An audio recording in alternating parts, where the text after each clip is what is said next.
online at fppradio.com.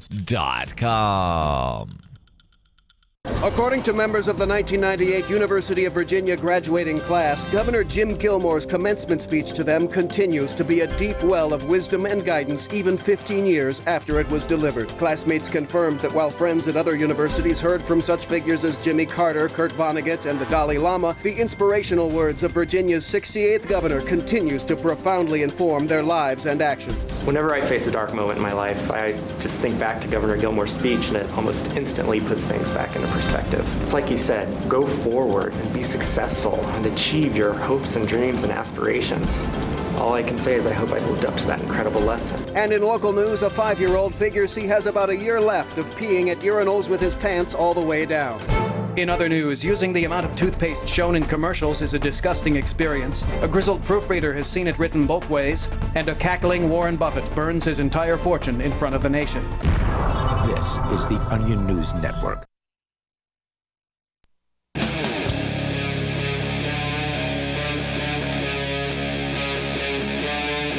Free Talk Live.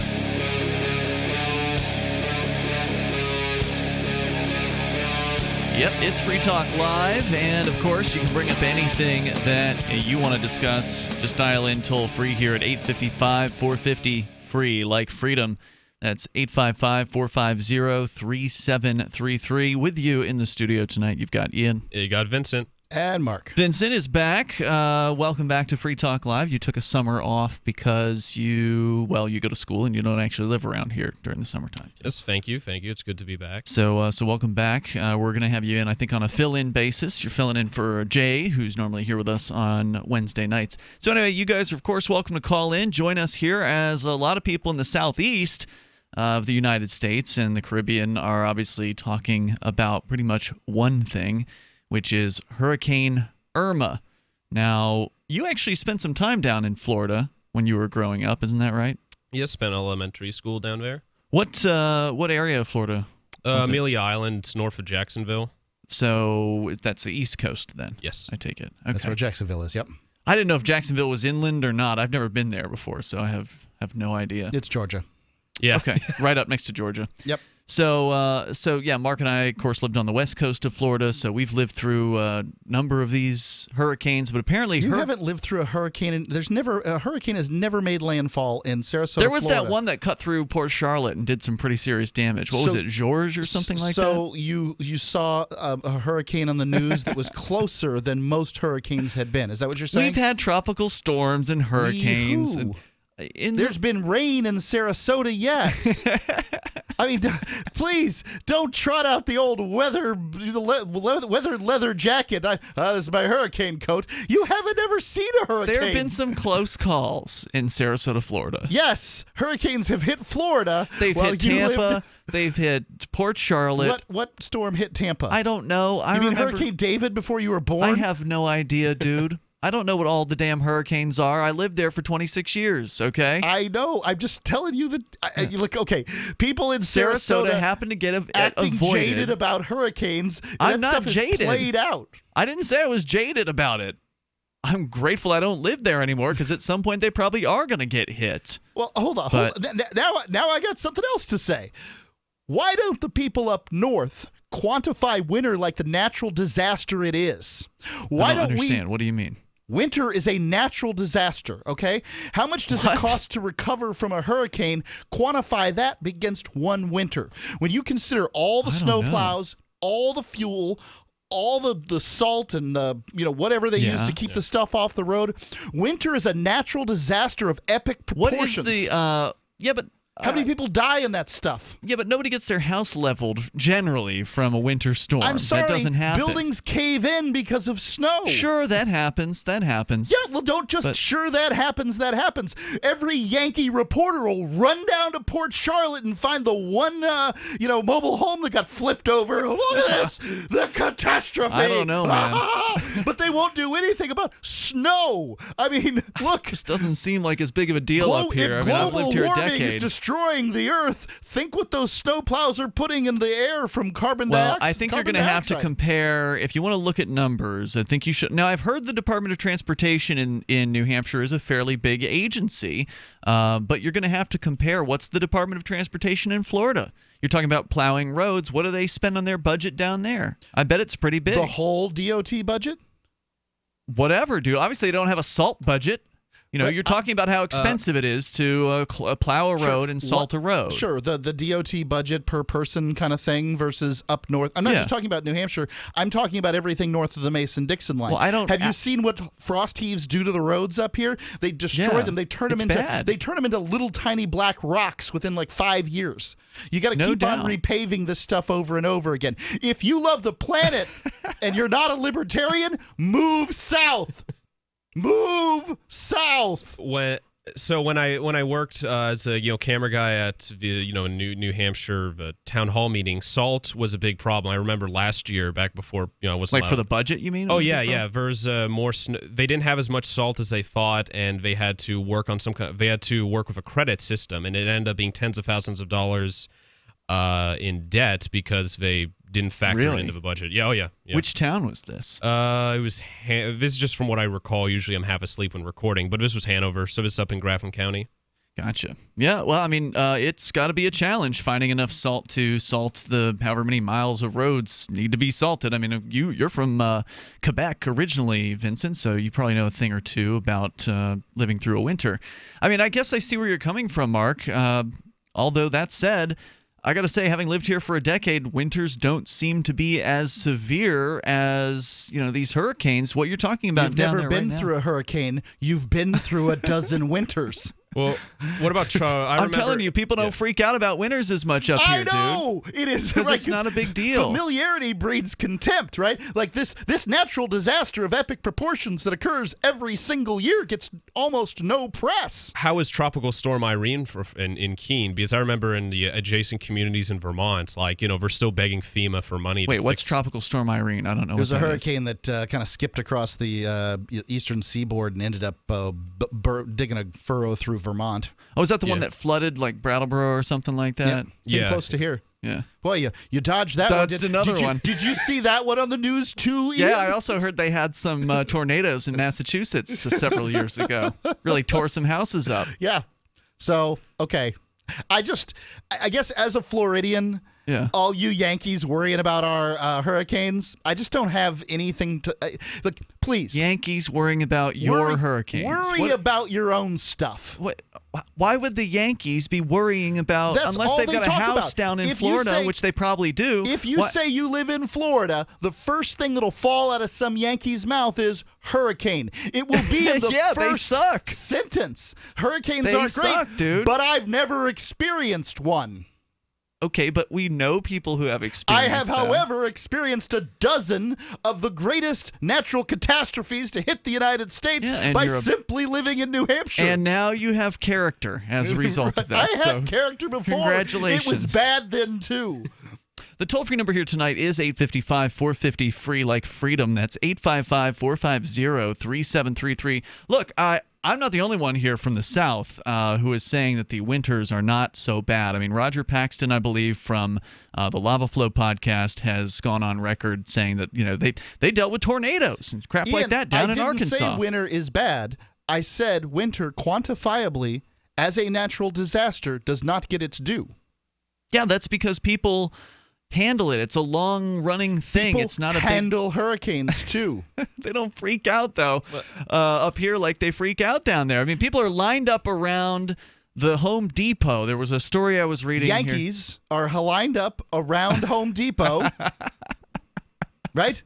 They come down there for a better life, and then they're like, oh, my God, it's time to buy bread and milk. You're probably right about that. Okay, so maybe you're saying the Yankees down south are the ones who are freaking out, not the Southerners? Is that what you're saying? You should have water at your... Okay, first off, you don't need to go buy the store out of Aquafina. Mm-hmm. You can turn on your bathtub. Yep, You'll have all the water you need. That's true. Then Just make sure you have clean some, the damn bathtub first. You should clean your bathtub, but you should clean your bathtub anyway. Yeah. It's a minor natural disaster is a dirty bathtub. Right. And then you find containers, you fill them up just in case everything gets flooded up to the level of the bathtub and your bathtub water gets contaminated. Yeah. You should have a generator. You can get one for about $500 at Home Depot. You shouldn't Don't put it do inside. No, Don't run it inside. But you don't do that in the winter up north either. I mean, this is natural selection. Don't hook it up taking to your care of electricity box. Have a professional do that, a professional electrician. And even so if they don't get shocked, you don't get shocked to death. And even if you can't afford a generator, having water purification tablets, having a few MREs or dried food, stuff that costs a little bit of food. That's a good idea. Yeah, something that instead of buying half a month's worth of alcohol, you could just spend on that to survive for a week. Don't forget the toilet you should have paper. half a month's worth of alcohol in the house too. But this is a hurricane party nonetheless. But well, there's a difference between preparation and a hurricane party. A hurricane party is something that people do whether or not they're prepared. People preparing is another thing entirely. The toll-free number here is 855-450 free like freedom. We haven't even told you about this crazy hurricane that is building and attacking various different places down in the Caribbean right now. Hurricane Irma, what is being called the strongest hurricane in the Atlantic in history. The toll-free number here, 855-450 free like freedom. That's 855-450-3733. You can also take control of the airwaves. Bring up what you want here. It's Free Talk Live. Ron Paul, Judge Napolitano, Jesse Ventura, Dennis Kucinich, Roger Ver, Colin and Jim Cantrell, Jordan Page, and Tatiana Moroz. Top minds in aerospace, cryptocurrency, blockchain technology, fine arts, politics, and finance, all at the Nexus Conference in Aspen, Colorado, September the 21st through the 23rd. Don't let this opportunity pass you by. Get your tickets now at nexus.freetalklive.com. New ideas and new opportunities all to be had on September the 21st through the 23rd. Nexus.freetalklive.com. If you want to promote your business, organization, website, or club, radio's a great way to reach a lot of people. And because the ads are low cost, you can reach them a lot more often. Repetition builds reputation, and ads with audio are just more convincing than print or digital. If you need local people, please contact this station. If you can sell nationally, I'd love to help. Free Talk Live is nationally syndicated on more than 170 radio stations, and we have a large and loyal podcast audience. Check out our packages at advertise.freetalklive.com. If you need something custom, contact me, Mark at freetalklive.com. Where can you go for the finest jumbo white butterflied shrimp rolled in panko breadcrumbs and cooked to golden perfection? Only at Long John Silver's. Try the new panko butterfly shrimp. Wait, what? You want more? Well, for a limited time only, you could kick up the flavor with our sweet and tangy sauce. What could possibly top this? You could add a delicious deep-fried Twinkie for only 99 cents. Because at Long John Silver's, you deserve more. At participating locations, see store for details. Hi, I'm Jay Farner, CEO of Quicken Loans. Every day people ask me, can I still take advantage of today's low rates? Is it still a good time to refinance? The answer is yes. Now's a great time to call Quicken Loans at 800-QUICKEN. The rate today on a 30-year fixed-rate mortgage is 3.99%, APR 4.19%. Call us today at 800-QUICKEN or go to QuickenLoans.com. That's 800-QUICKEN. Call for cost information and conditions. Equal housing lender. Licensed in all 50 states. NMLSConsumerAccess.org number 3030. I just heard the best sales pitch I've heard in a long time on an airplane. The flight attendant announced, "If you paid more than $75 for your round-trip ticket, you overpaid." This is brilliant because everybody on the flight paid more, and I was struck by how all the road warriors stopped typing and reading and working and looked up. The announcement invited us to apply for the airline's credit card, and the sign-up bonus, enough frequent flyer miles for a free round trip. Talk about turning lemons into lemonade. With some banks offering free credit cards, $75 is an outrage for an annual fee, but a bargain for airline tickets. For more tips on communicating more effectively, hit survivalspeech.com, where you can see how I got the CEO of another major airline to shower me with freebies. I'm Holland Cook. If you want to know the latest about Free Talk Live before we go on the air, all you need to decide is how you want it delivered. It's your choice. Visit news.freetalklive.com. You can get emailed announcements and participate in contests via our email updates list. Plus, we have a Twitter account that you can follow and a Facebook page where you can become a fan. So visit news.freetalklive.com to get news about Free Talk Live as soon as it's announced and the way you want it delivered at news.freetalklive.com. That's news.freetalklive.com. The new 4th edition of Healing Our World, The Compassion of Libertarianism, will take your understanding of liberty to a deeper level and has over 1,300 updated references, new cartoons, and a foreword by Dr. Ron Paul. With discounts for multiple book purchases, the 4th edition of Healing Our World is a great gift for the liberals, pragmatists, environmentalists, and Christians in your life who think libertarianism is cold-hearted. Get yours today at healing.freetalklive.com and use promo code FTL for a $5 discount. What's up next? Visit the Liberty Radio Network program guide to find out at shows.lrn.fm. That's shows.lrn.fm.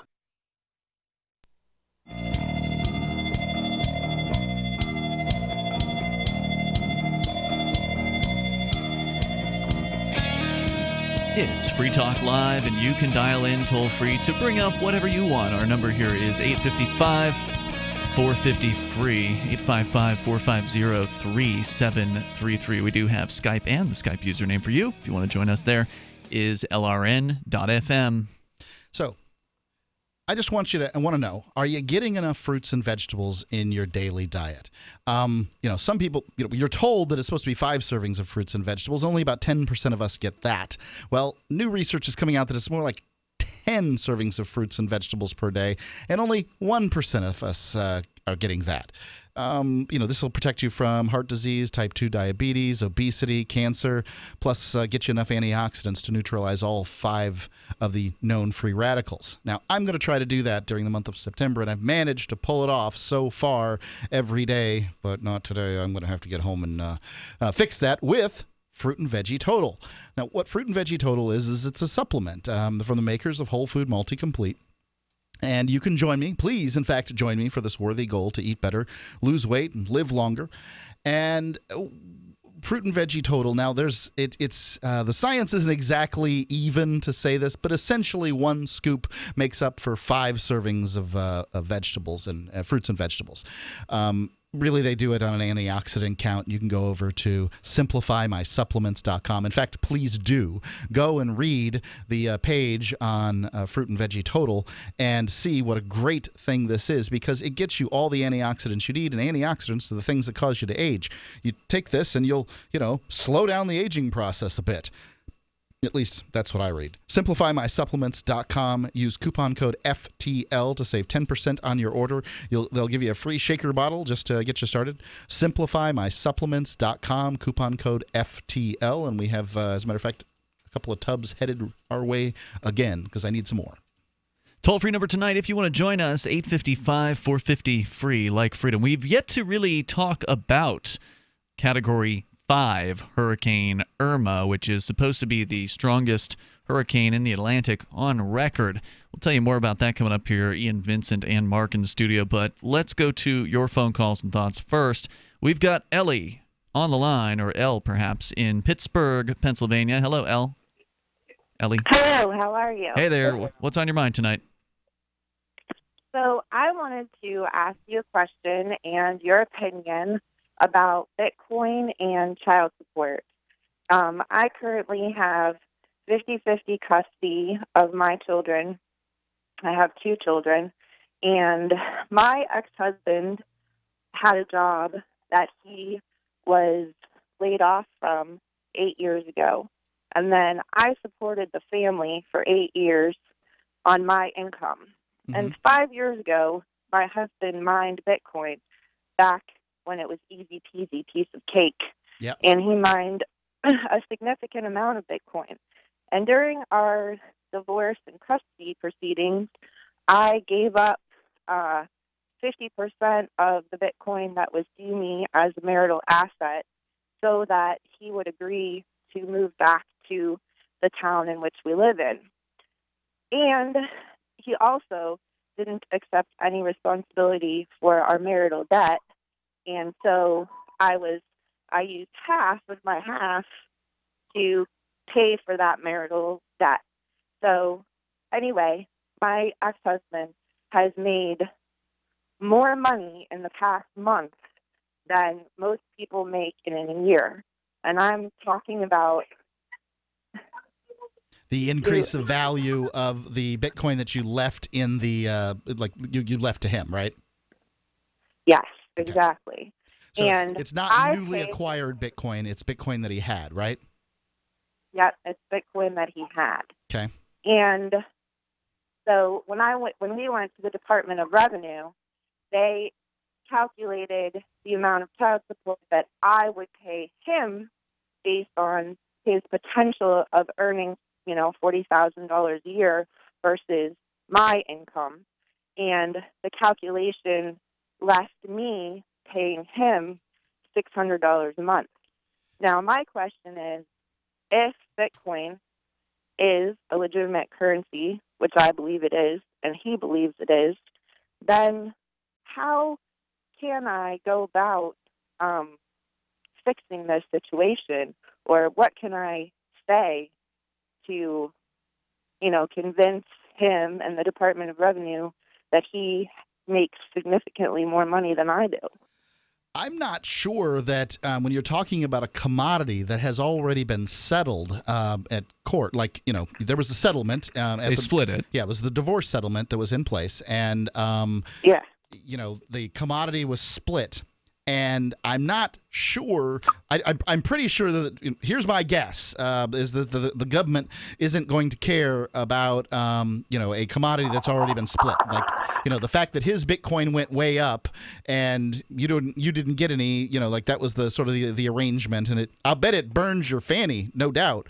But I don't think they're going to do anything about it. I think it stinks that you got to write a check for $600 to him, basically, and the only reason is because you gave up your Bitcoin so that he would move back to town. I bet that really irks the bejesus out of you. But I think the only thing you can do at this point is sweet talk the guy and see if he'll I don't know, do the right thing. Would be my do guess. Something voluntarily and in accordance with our principles. I definitely feel as though it is going to be something that's going to have to be voluntarily done between us, based on what you're saying, and also the fact that I just don't think that, the Department of Revenue really understands at this point. Is he? They first have to care too. Well, first of all, here's what I want to know: is do you have continuing conversations? Are you friendly with him? We are not friendly. Okay. So it would seem to me like, how do you even know he even still has those Bitcoin? Because he has no job yet, but his job is trading cryptocurrencies, and he trades in Ethereum and Litecoin and all of that. And he's also made it public comments when you make enough in when you make enough in cryptocurrency trading that you can afford, and then he shows a computer that he purchased, So I do know that he still has that. Yeah. As far as I know, I mean, I'm no expert on divorces and child support or whatever. I don't, obviously I'm not a fan of the state, but I understand that some people, obviously they take their kids very seriously. And I'm not going to come down on one side or the other. I'm sure he would have his side of things on this situation. But if he's, making an income based on the business that he's doing, then maybe there needs to be some sort of reassessment. I mean, how long ago was this decision made that you had to pay the $600? How long did that happen? How long ago did that happen? That was probably around the end of this, January 2017. Mm-hmm. So, and at that point, he wasn't trading Bitcoin. It was only, or trading cryptocurrencies. It was only maybe a month after that. Because the thing with as far as money he's making right now, that would seem to be what's relevant. The stuff that he might or might not even have, because you won't be able to even prove he has that Bitcoin, likely, even if you believe that he does. Wish you the best. Thanks for the call tonight. The toll-free number here is 855-450-FREE like freedom. This is Free Talk Live. North Korea openly threatens the U.S. and launches a new missile every other week. Their warhead of choice? Electromagnetic pulse. Such an event would cripple the U.S. power grid for years and leave millions in the dark. Are you ready? You can be with a Solarc EMP-hardened solar generator. Solarc works day in and day out to keep your essentials protected. You can have peace of mind knowing your power will be there when you most need it. Visit PortableSolarLLC.com to see EMP testing. That's PortableSolarLLC.com. Energy insurance for your family. You want to save money in a place that gives you growth, control, and certainty without stock market risk or tax risk, and you want guarantees and you want it all tax-free. That's a tall order. But you can get all of that with properly designed participating whole life insurance. Most people think life insurance pays after you're dead. That's true. But you can have tax-free access to use your life insurance while you're alive. Get the free book to find out how. Call 702-660-7000. Free Talk Live. Is it ever appropriate to use violence to oppose the state? I can't say I would blame somebody for wanting to meet the SS at the front door with the clubs and the guns or whatever they could to defend their family. I wouldn't blame them. Gandhi went to jail. What if he had met the English at the door with shotguns instead of going to jail? I don't want to talk about this anymore because, it's just madness. I don't need to be playing these scenarios out where what am I going to do if this happens or what am I going to do if that happens? It's not a good mindset. I'm going to get the chainsaw out and cut a couple of trees across the driveway and I'm going to sit out there with a 50 cal bullet and I'm going to pick them off. I'm going to pick them off. It'll drive you crazy. Nuts. I mean, you're going to die from high blood pressure and a lot of shiny guns. I'm a ticking time bomb waiting to go off. Coppers. Free Talk Live, 7 nights a week from 7 to 10 Eastern, live on the Liberty Radio Network at LRN.FM. Wolverines! Brrr. Cell 411 is a free app for Android and iOS that replaces government-controlled 911. Cell 411 allows you to preset a group of friends or private organizations to show up at any emergency. Cell 411 is a nightmare for the state because it proves their so-called services aren't needed. Cell 411 has had thousands of installs, and of course it's covered by the BIPCOT no government license. Cell 411 because your friends won't shoot you when you're in trouble. Without the government, who would build the emergency services? You and Cell 411. Get it today at getcell411.com. Here's a chance to do a little activism while you're cruising Facebook, Twitter, or Google+. Between the LOL cats, the recipes, the hot girls, and the inspirational sunrise memes, Free Talk Live's posts pass by your newsfeed. Like them, comment. It gives us more exposure. If you don't see our posts, click like at facebook.freetalklive.com and then hover over it to click Get Notifications. It's an easy way to spread the ideas of liberty a bit further. I know you're busy, but you can spare that 1/10 of a calorie it takes to click on something. Facebook.freetalklive.com. Is spreading the message of liberty, cryptocurrency, and peace around the globe worth $2 per month to you? As you may already know, in addition to our internet feed, LRN.FM broadcasts on free-to-air satellite across North and Central America, as well as Sub-Saharan Africa. And we've been available on satellite for free 24/7 since 2010. The LRN.FM free-to-air satellite signal is reaching some of the most oppressive regimes in the world, and there's no doubt our ideas are making an impact. You can learn more about the channel's impact by watching the 3-minute video at fund.lrn.fm. If you'd like to help free minds globally with our ideas of liberty, cryptocurrency, and peace, you can donate as little as $2 per month via fund.lrn.fm. You can help us continue and expand our satellite broadcast to multiple continents. Visit fund.lrn.fm today, and thank you for your help. Don't forget to share the link on social media. That's fund.lrn.fm. If you enjoy LRN.FM, please contribute to your favorite shows via their websites and become an amplifier at amp.lrn.fm. That's amp.lrn.fm.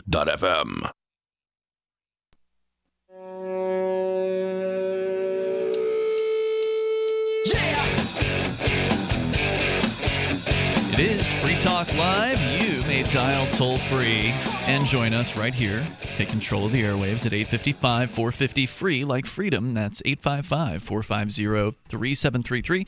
We do have Skype, and the Skype username is LRN.FM. Tonight with you in the studio, you've got Ian, Vincent, and Mark. We were just talking about Bitcoin a moment ago, and a lot of people are very interested in Bitcoin, especially as the price has over time continued to go up. It dipped a little bit recently, but it's now pushing back, around 4,600, I think, today, 4,600 US dollars per Bitcoin. You can learn more over at Bitcoin.com. If you're brand new to Bitcoin, that's the best place to go, I think, to learn about the basics and get your first Bitcoin wallet set up.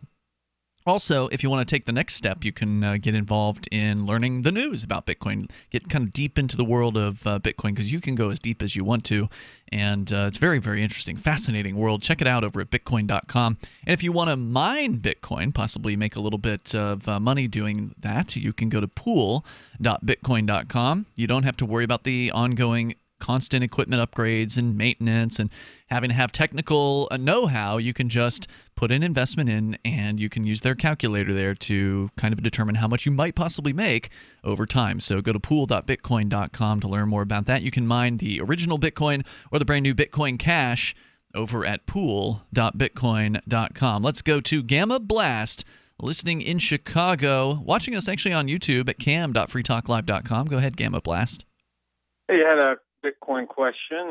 First, I'll start out with what I think I know, and that Bitcoin is a decentralized currency, correct? It is the very first decentralized cryptocurrency. This is cryptographically secure. Peer-to-peer. That means I could send it directly to you, and nobody else would be involved. Right. Well, not directly. I mean, you're going through the Bitcoin network, which is a multi-thousand hub peer-to-peer network. So those other peers are constantly verifying the transactions to make sure that nobody is doing a double spend or somehow trying to pull a fast one.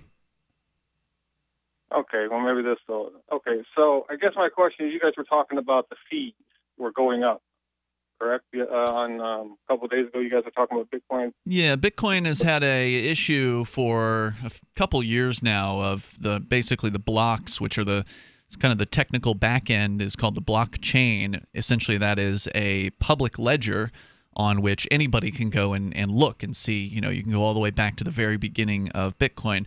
And these blocks are mined onto this blockchain by the Bitcoin miners, and the blocks are full of transactions. And so what has happened is the blocks are full. It used to be that the blocks weren't full, and now they're full. So Bitcoin essentially has reached its maximum capacity. And the big question has been over the last couple of years is how to handle that. How does the Bitcoin network scale up to the user demand? And there are different sort of political viewpoints about this, different technical aspects that different groups are pushing for, and that has resulted in kind of a stalemate to some extent. There has been some motion recently with the forking off, the splitting of Bitcoin into two Bitcoins. So there's sort of Bitcoin Legacy, and then there's Bitcoin Cash. That are now competing for mining power between all the different miners out there, and it's a crazy detailed situation that we've been following as best we can here on Free Talk Live, trying to make it as understandable as possible. So please go ahead. So it's a transaction fee. Would that be the right term to use? Yeah, there's a transaction fee that the buyer pays with Bitcoin. So unlike your kind of traditional credit card transaction where obviously the buyer's paying the fee, but it's sort of built into the price, and then it's the seller who actually sends a portion of that price. So on a dollar soda, if you can find a company that will sell it to you for a credit card, then there's maybe a 3-cent fee coming off of that, plus perhaps maybe even a 10-cent or a 20-cent minimum purchase fee from these companies. I mean, so it depends on your agreement with the credit card company, but usually that's built into the price. With Bitcoin, if you buy a dollar soda, then there will be a fee tacked onto the dollar. So you're looking at $1.03 or 5 cents. It used to be like 2 cents for a Bitcoin fee, but these days you can find Bitcoin fees as high as like $2-3 on a median fee. I've heard $8. Although I just sent one today for 5 cents, so I've seen an incredible range. But just over the last few days, I've on Sunday I bought a burger at Local Burger, and I paid over $2 in fee to do that. But today I sent some money to pay for a service online, and it was a 5-cent fee. So it seems like it depends on the time of day. At this point, there's no real consistency. So here's my question: if it's decentralized, where is the fee going to? The fee is sort of a bounty for including your transaction into the blockchain. They go to the miners. Yeah, we talked about the miners mining these blocks. Well, in order to, the miners pick the best transaction fees that are out there that'll fit into the block, and they shove them all in, and then whoever gets it gets those fees. They get not only the miner fees, but they also get the bitcoins that are mined into existence as well. So they get, I think, currently 12.5 bitcoins, whichever mining pool finds the block, or finishes the block, or whatever you call it. They're solving cryptographic problems, and once they solve that problem, they win that contest, and they get the 12.5 bitcoins. And I think then on top of that, the fees as well. I'm not exactly sure what that all totals up to, but yeah. So does that answer your question? Oh, okay. So the miners get the fees accumulate in that blockchain, and then when the new one's created, the miners get the fee plus what they created? Plus the reward. Something like that, yeah. Plus the block reward of 12.5 Bitcoin, which is, as you know, quite a bit of money right now, because Bitcoin at the moment is... Who's determining the amount of the fee if it's decentralized? Who's determining That's competition in what is called a fee market. So people are bidding up because the blocks are full. People who want their transactions included quickly are paying more. Right. People who... So that no one's determining the fee. It's just that there's only so many transactions that can be included in a particular block, and new transactions are being created all the time. So if you put a nickel on your transaction as the fee that you're willing to pay, and mostly the wallets just give you a couple of choices and fees that you're going to pay. Yeah, they'll give you options. And you usually have to go hunt for those options, because they'll mostly just say, this is the recommended amount, go ahead and use this. And the recommended amount is usually going to be okay. But if you decide, I'm going to be a cheapskate, like me, and you put a nickel on the transaction, then the miners... their machines are automatically just going to skim over you, because their machines are just going to say, well, they just have their machines programmed to get the highest fees. And if the highest fee is the lowest of the high fees is always $1, then your nickel will never get picked up. Well, there's a chance it will at some point, but it's it may take days. But how do they know? How do they know what I'm willing to pay? Because you put because a fee goes right on the transaction when you put it out there. Yeah, so each wallet makes a recommendation. Some wallets will allow you to customize the fee, but not all of them. And so there are actually websites like bitcoinfees.21.co where you can go and you can see actually a bar graph of how many people or how many transactions are using what size fees, and you can look at any given moment at the Bitcoin network and see exactly where people are putting their fees and in what kind of levels, high levels or low levels, and it makes recommendations as to, well, if you want your transaction processed immediately then or as quickly as possible, then this is the fee that you should use. Right. If you plop down $20 on your as a transaction fee, you can be sure it'll be picked up in the next block.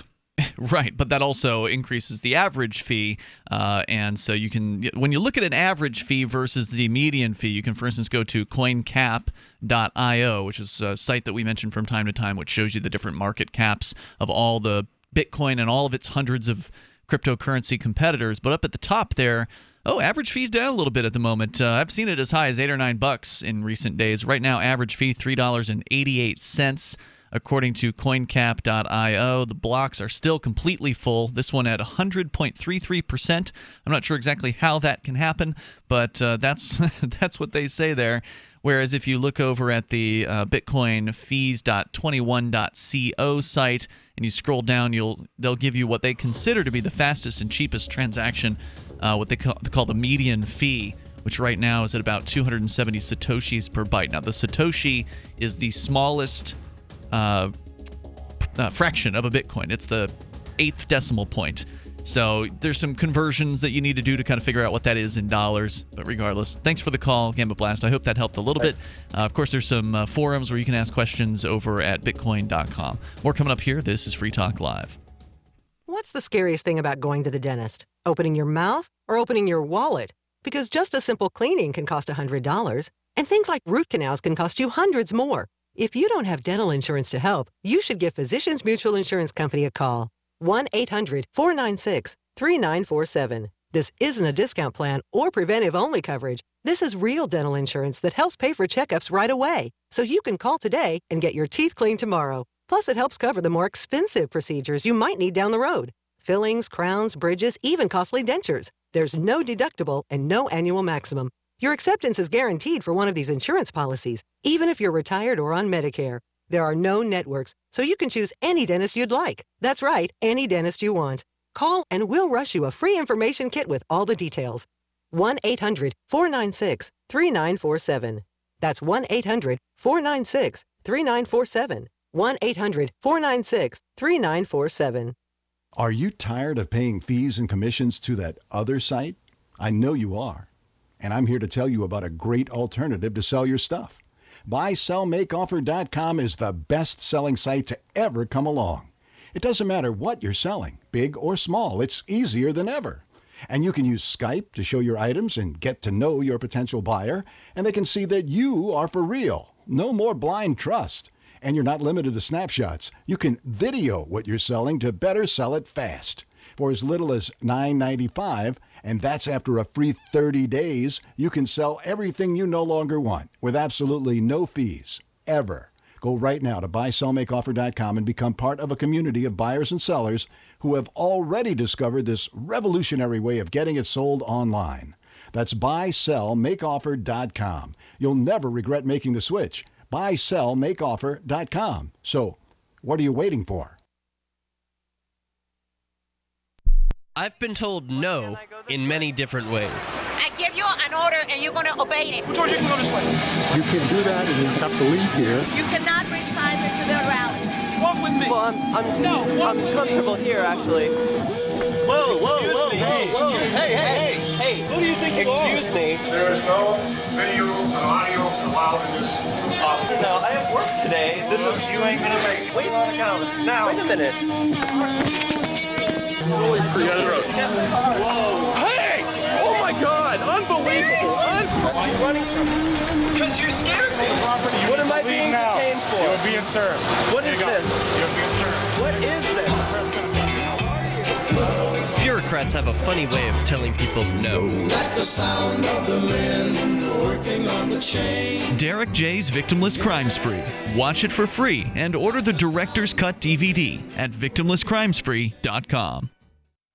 So you've heard all 3 hours of the latest episode of Free Talk Live, and you're still hungry for liberty-oriented audio content? Did you know that we have another 24/7 audio stream at LRN.FM? The Liberty Radio Network airs the latest episodes of some of the best liberty-oriented podcasts on the internet around the clock. In addition to recorded content, you'll also hear live shows like Free Talk Live, originating from our Keene, New Hampshire studio. So listen anytime at LRN.FM. That's LRN.FM.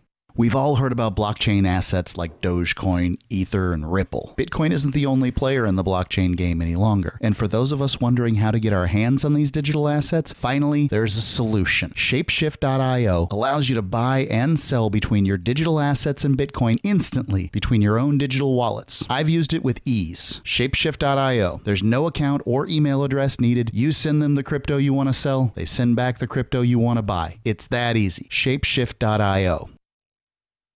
You're listening to the best liberty-oriented audio streamed around the clock, on the air and online. This is the Liberty Radio Network at LRN.FM.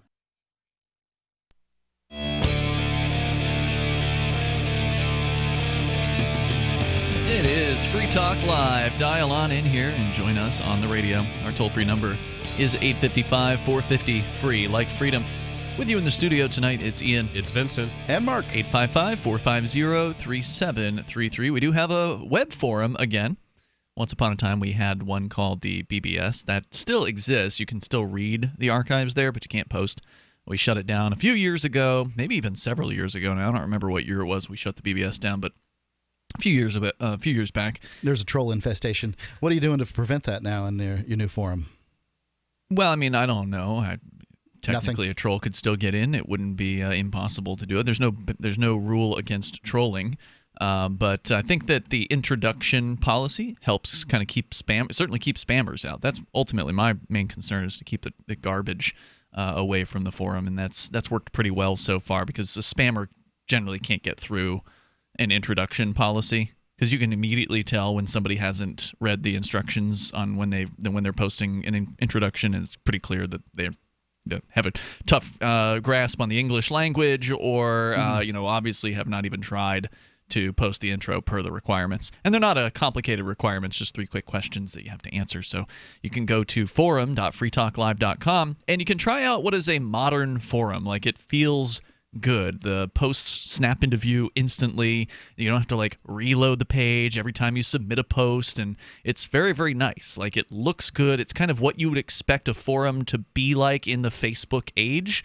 but yet it's not Facebook. It's not, a piece of garbage that basically makes it impossible to find the things you want to find, that essentially takes your posts and throttles them downward to prohibit basically 90% of the people who you are interested in or care about, or who care about you, from seeing your post in the first place. So you get to actually have productive conversations and fun and useful threads, and you'll find those over at forum.freetalklive.com, as well as several of our listeners having conversations about everything from show-related stuff to bug reports. Just got a bug report for the LRN app the other day, which I sent along to the people who make the app, and they have fixed it, supposedly. Sweet. So, yeah, so you can do all kinds of things there, and people are talking about cryptocurrency and other topics as well. So check it out at forum.freetalklive.com. Let's go to the phones. To the fun. Greg in New York.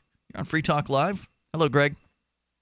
Hey, how are you? Hey, what's on your mind tonight? I'd love to talk about the Bitcoin stuff, but I called in to talk about banks and the old type of currency issuance and fractional reserve banking. All right. You've been calling a lot about that. What do you feel like we haven't covered regarding fractional reserve banking, which is the bank's ability to lend out significantly more money than they have on reserve? Oh, a lot. I know there's not a lot of time to talk on the radio, which is why I wanted to call back and kind of get deeper into it. Fractional reserve banking actually originated in the 14th century when Italian merchants started using double entry accounting. That is when you create credit. Let's say you give someone, so you record it 2 ways. There's 2 accounts. One gets a debit and the other gets a credit. So that enabled banks to basically take that money that was just being stored and realized people weren't really coming for it most of the time, and they started lending out, giving loans that are backed by this thing. So you fast forward, a lot of banks were giving out much more before than you go before you go further than that, with that, I would say that likely goldsmiths were doing fractional reserve banking long before the 14th century when Italians attempted to make it legitimate. Otherwise it's just loaning out money you don't have. But go ahead. Right. I mean, you could definitely, but you could also do this with your friend, right? You could say, listen, help my friend. I got this. I will pay you back. If you ever say that, you've just created money out of thin air too, because you've created credit. You're good for it. And whoever's doing the service has to trust you that you're going to come through. Regardless, a lot of this kind of money exists in society, and it actually represents freedom, because when I give you a credit, no one has to know about that. With Bitcoin, you actually need a validator, and you need the global ledger to record this. That's triple entry accounting. It's me, you, and the ledger. But if I just, total freedom is me and you with absolutely no one else, including the government, including a third party recording it. I cryptographically sign an IOU that I owe you something, and you sign that you accept my IOU. So between us, we have a court document that you could actually prove was signed by both of us. Okay? And so that's real freedom. So if you take that, and I don't know how much time I have, but if you take that to the extreme, you actually have financial intermediaries like banks vetting a business and saying, look, this business could possibly grow. I see how, it has some collateral and everything. I will give it a loan, and I will issue money out of thin air. But that money out of thin air is not issued by the government. So in fact, fractional reserve banking, just like a lot of these ICOs now, is creating money out of thin air. It actually represents freedom. It represents not the government, but private entities all over the place. Well, you can't say that the banking system represents freedom, because they're all licensed by the government and controlled by the Federal Reserve System. Well, they came to be controlled by government, but they weren't originally controlled by the government. The government started to control them. Right, but you can't say that when there's government control that you have freedom. We don't have anything like financial freedom in the United States. You can't go into a bank and easily open an account. What feels more like freedom is where you download an app for, let's say the Jaxx wallet or one of the other, Bitcoin wallets out there. You download a wallet, you open it up, and you have an account. You set your passcode. If you want, you put your email address in on some of these wallets. Some don't have that option. But, that's a maybe 5-minute process, and most of that time would be to actually download the app. And install the app. That's probably the most time-consuming aspect of the opening a Bitcoin wallet process. Whereas I've opened bank accounts before. I know what it's like. You sit in there. They ask you a bunch of questions. Yeah, the only thing that takes longer is buying a car. Yeah, pretty much. You sit in there. They ask you a bunch of invasive questions about you and what your business is, and you fill out a bunch of forms. You sign a bunch of forms. You hand over a bunch of forms of identification, and then if your your identity doesn't check out, like let's say you have a negative mark on your debit report from Check Systems or a negative mark on your credit report, then the bank might tell you, nope, sorry, we're not going to open your account today. So nothing about the banking system in any way to me says this is freedom. Well, by that, I could use that logic to say your radio station is not free because some of it is regulated by the government. Well, we don't have a radio station, but we have 170 stations that pick up the show, or 170 plus all stations. All of them are regulated by government. And they so shouldn't be. And that's bad. It's not freedom. I wouldn't call that freedom. No, never have I called the FCC freedom. That's an oppressor. The FCC gets in the way of people being able to communicate. Huh? You're misunderstanding me. My point is the freedom of speech to be able to broadcast your own thing on ham radio or whatever you want, okay? No, there's no freedom of speech on ham radio. You have to get a license to use ham radio. Now you have to get a license. But I'm saying the very technology is that you can broadcast whatever you want. Well, sure. I can get on a ham radio frequency and start broadcasting, no problem. It's easy to get a radio. Pretty quick, like some nosy DXer is going to hunt you down, though, if you keep doing it. One of those hams who has gotten his license, in the same way that a radio station who is licensed is also interested in taking out pirate stations. The ham licensee, many of them are very obedient to the state, and they will do the FCC's dirty work for them. They'll go out and they'll find the location of the offending transmission. Some of them have been known to even take matters into their own hands and go and clip cables. So it's not freedom at all. No, it's not. What is freedom, is being able to issue your own credit. You can do it to your friends. Yeah, man, go for it. Banks can do it. Right. So who decides to give you a loan at the bank? It's not the government. It's the private underwriter who decides you're credit worthy. That's why they took all your information. So sure, but in my opinion, they should not be able to issue money from thin air. I think that's financially irresponsible. Well, would you use the state to Of course prohibit them from issuing money? No, of course not. I would use market competition. I would give my business to a bank that was more sound financially. Well, they did do that, and the banks that issued credit out of thin air actually were preferred because they had more liquidity and they had an elastic credit. Maybe I'm old-fashioned or something like that, but whatever the market decides, not necessarily what I agree with. I've heard stories of the government shutting down what they call warehouse banks that hold gold, silver, and cash in reserves for all their deposits. And Oh, sorry. It just kind of shows. I will prove it to you after this. I'll prove to you what I mean. Well, go ahead. Look at Bitcoin right now. If you go to many websites like avc.com, many venture capitalists are saying, look, I used to buy things with Bitcoin. That pizza that was bought by Bitcoin is now worth $50 million, right? If it's a deflationary currency and it's not being inflated, no one really wants to spend it. It's like gold. It's true. People don't spend it. Right. I want systems that incentivize savings. Toll-free number tonight, 855-450-FREE. Thanks for the call, Greg. Appreciate the discussion here. The number is 855-450-FREE, like freedom. And maybe fractional reserve would be very popular in the marketplace, and we'd be wrong about that. It's Free Talk Live. Have you wanted to get into Bitcoin mining but don't want to deal with the hassle and frustration of operating the mining hardware? Let pool.bitcoin.com handle it for you like I did. Just visit pool.bitcoin.com and use their calculator to estimate what you could end up making. You get to decide which Bitcoin you want to mine. If you already have mining equipment, you're invited to join pool.bitcoin.com. Get all the details and get started mining Bitcoin at pool.bitcoin.com. Do you want to help build a better financial system for everyone? Join Dash. Dash is Digital Cash, a digital money platform designed to replace cash and help people manage their own wealth. It's fast and easy, fees are low, and transactions are confirmed instantly. Dash is decentralized, run by users who earn rewards for helping run the network and make governance decisions. Dash is set up to succeed where other platforms have failed. Give it a try at dash.org. Help people take control over their financial future today. Find out more at dash.org. There's no better app for tracking the value of cryptocurrencies than CoinCap. I've had a lot of apps for tracking Bitcoin, but none that's ever been able to track 500 digital assets at once. Their best feature is the Altfolio. I love this thing. You enter how many Bitcoins, Ether, Dash, Doge, or whatever else you have, and it tells you how much your crypto is worth. You can watch yourself get rich. If you have crypto, go right now to coincap.io, or you can use the Apple Store or Google Play to get the app. I love CoinCap. coincap.io. LRN.FM is proud to announce our official listening apps for Android and iOS devices. Now you can easily tune into our streams anywhere, anytime on your smartphone or tablet. Just visit apps.lrn.fm or search for LRN.FM in the Android or Apple app stores.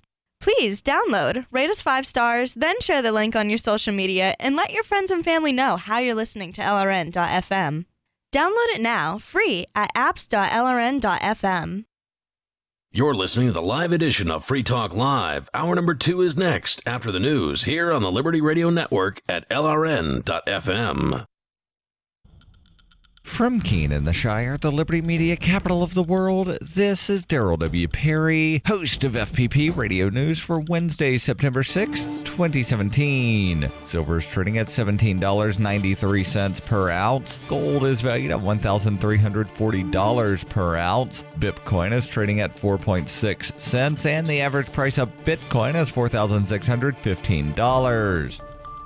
Antiwar.com reports the Islamic State's bus convoy of evacuated fighters and civilians from the Lebanon border remains stranded in the middle of Syria, with the U.S. insisting that all members of the Islamic State within must be killed. 8 days in, it's getting increasingly unpleasant to be stuck in those buses. U.S. officials have reported they are now making it a stated policy that every time a suspected member of the Islamic State gets out of a bus to go urinate, if they get too far away from the buses, they will be killed. The U.S. government is claiming there have been 40 distinct strikes between people needing to urinate and vehicles that get too close to the convoy. Several reports suggest that a lot of members of the Islamic State on the buses have gotten away. There are still plenty of civilians within. The U.S. government has grudgingly allowed water to be delivered to the buses to avoid civilians dying of thirst, but has insisted that Syria is totally to blame for their suffering. Lieutenant General Stephen Townsend says the Syrian government should have always known that the U.S. was never going to accept the evacuation, and that in making such a deal, they are letting women and children suffer.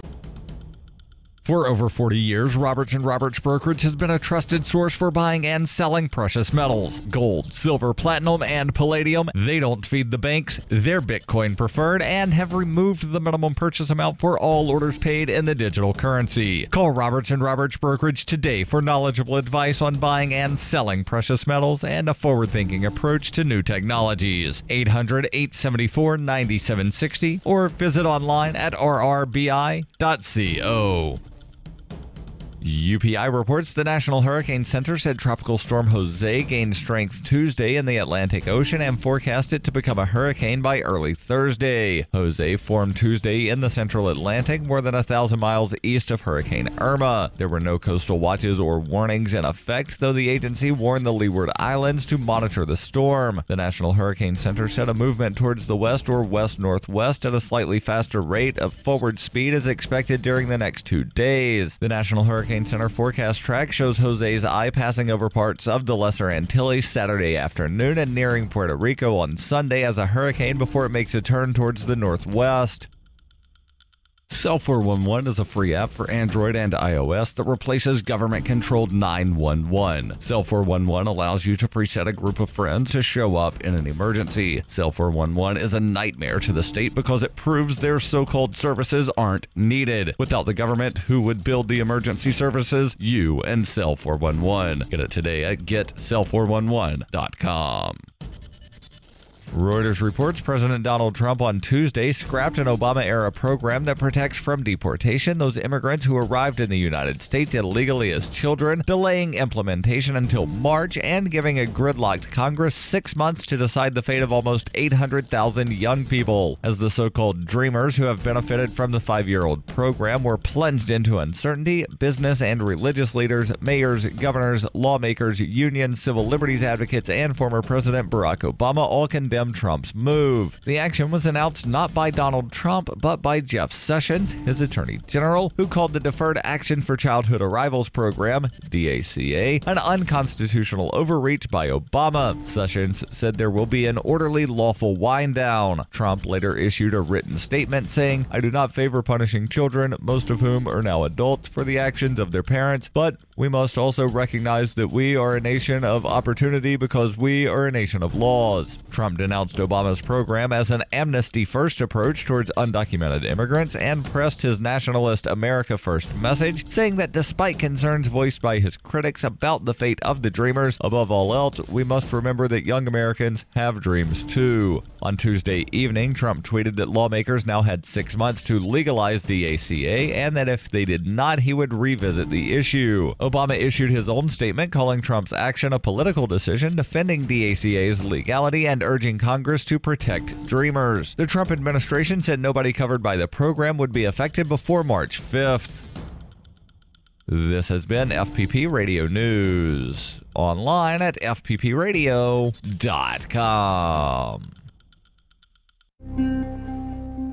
Friends of local man Carl Brewster told reporters this week they are all absolutely at a loss as to how he is not completely depressed. I've known Carl for years now, and he really is a great guy, super nice. But honestly, I don't know how he doesn't go home and cry himself to sleep every night. I mean, he walks dogs for a living, and no one will ever date him. I really don't get it.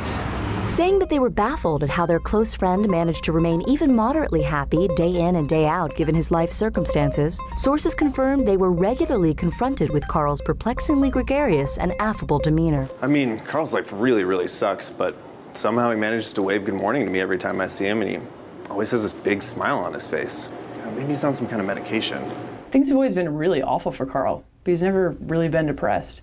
I mean, I make 3 times as much money as him, and I'm totally miserable. Honestly, we all thought he would have killed himself by now, but he hasn't. This is the Onion News Network.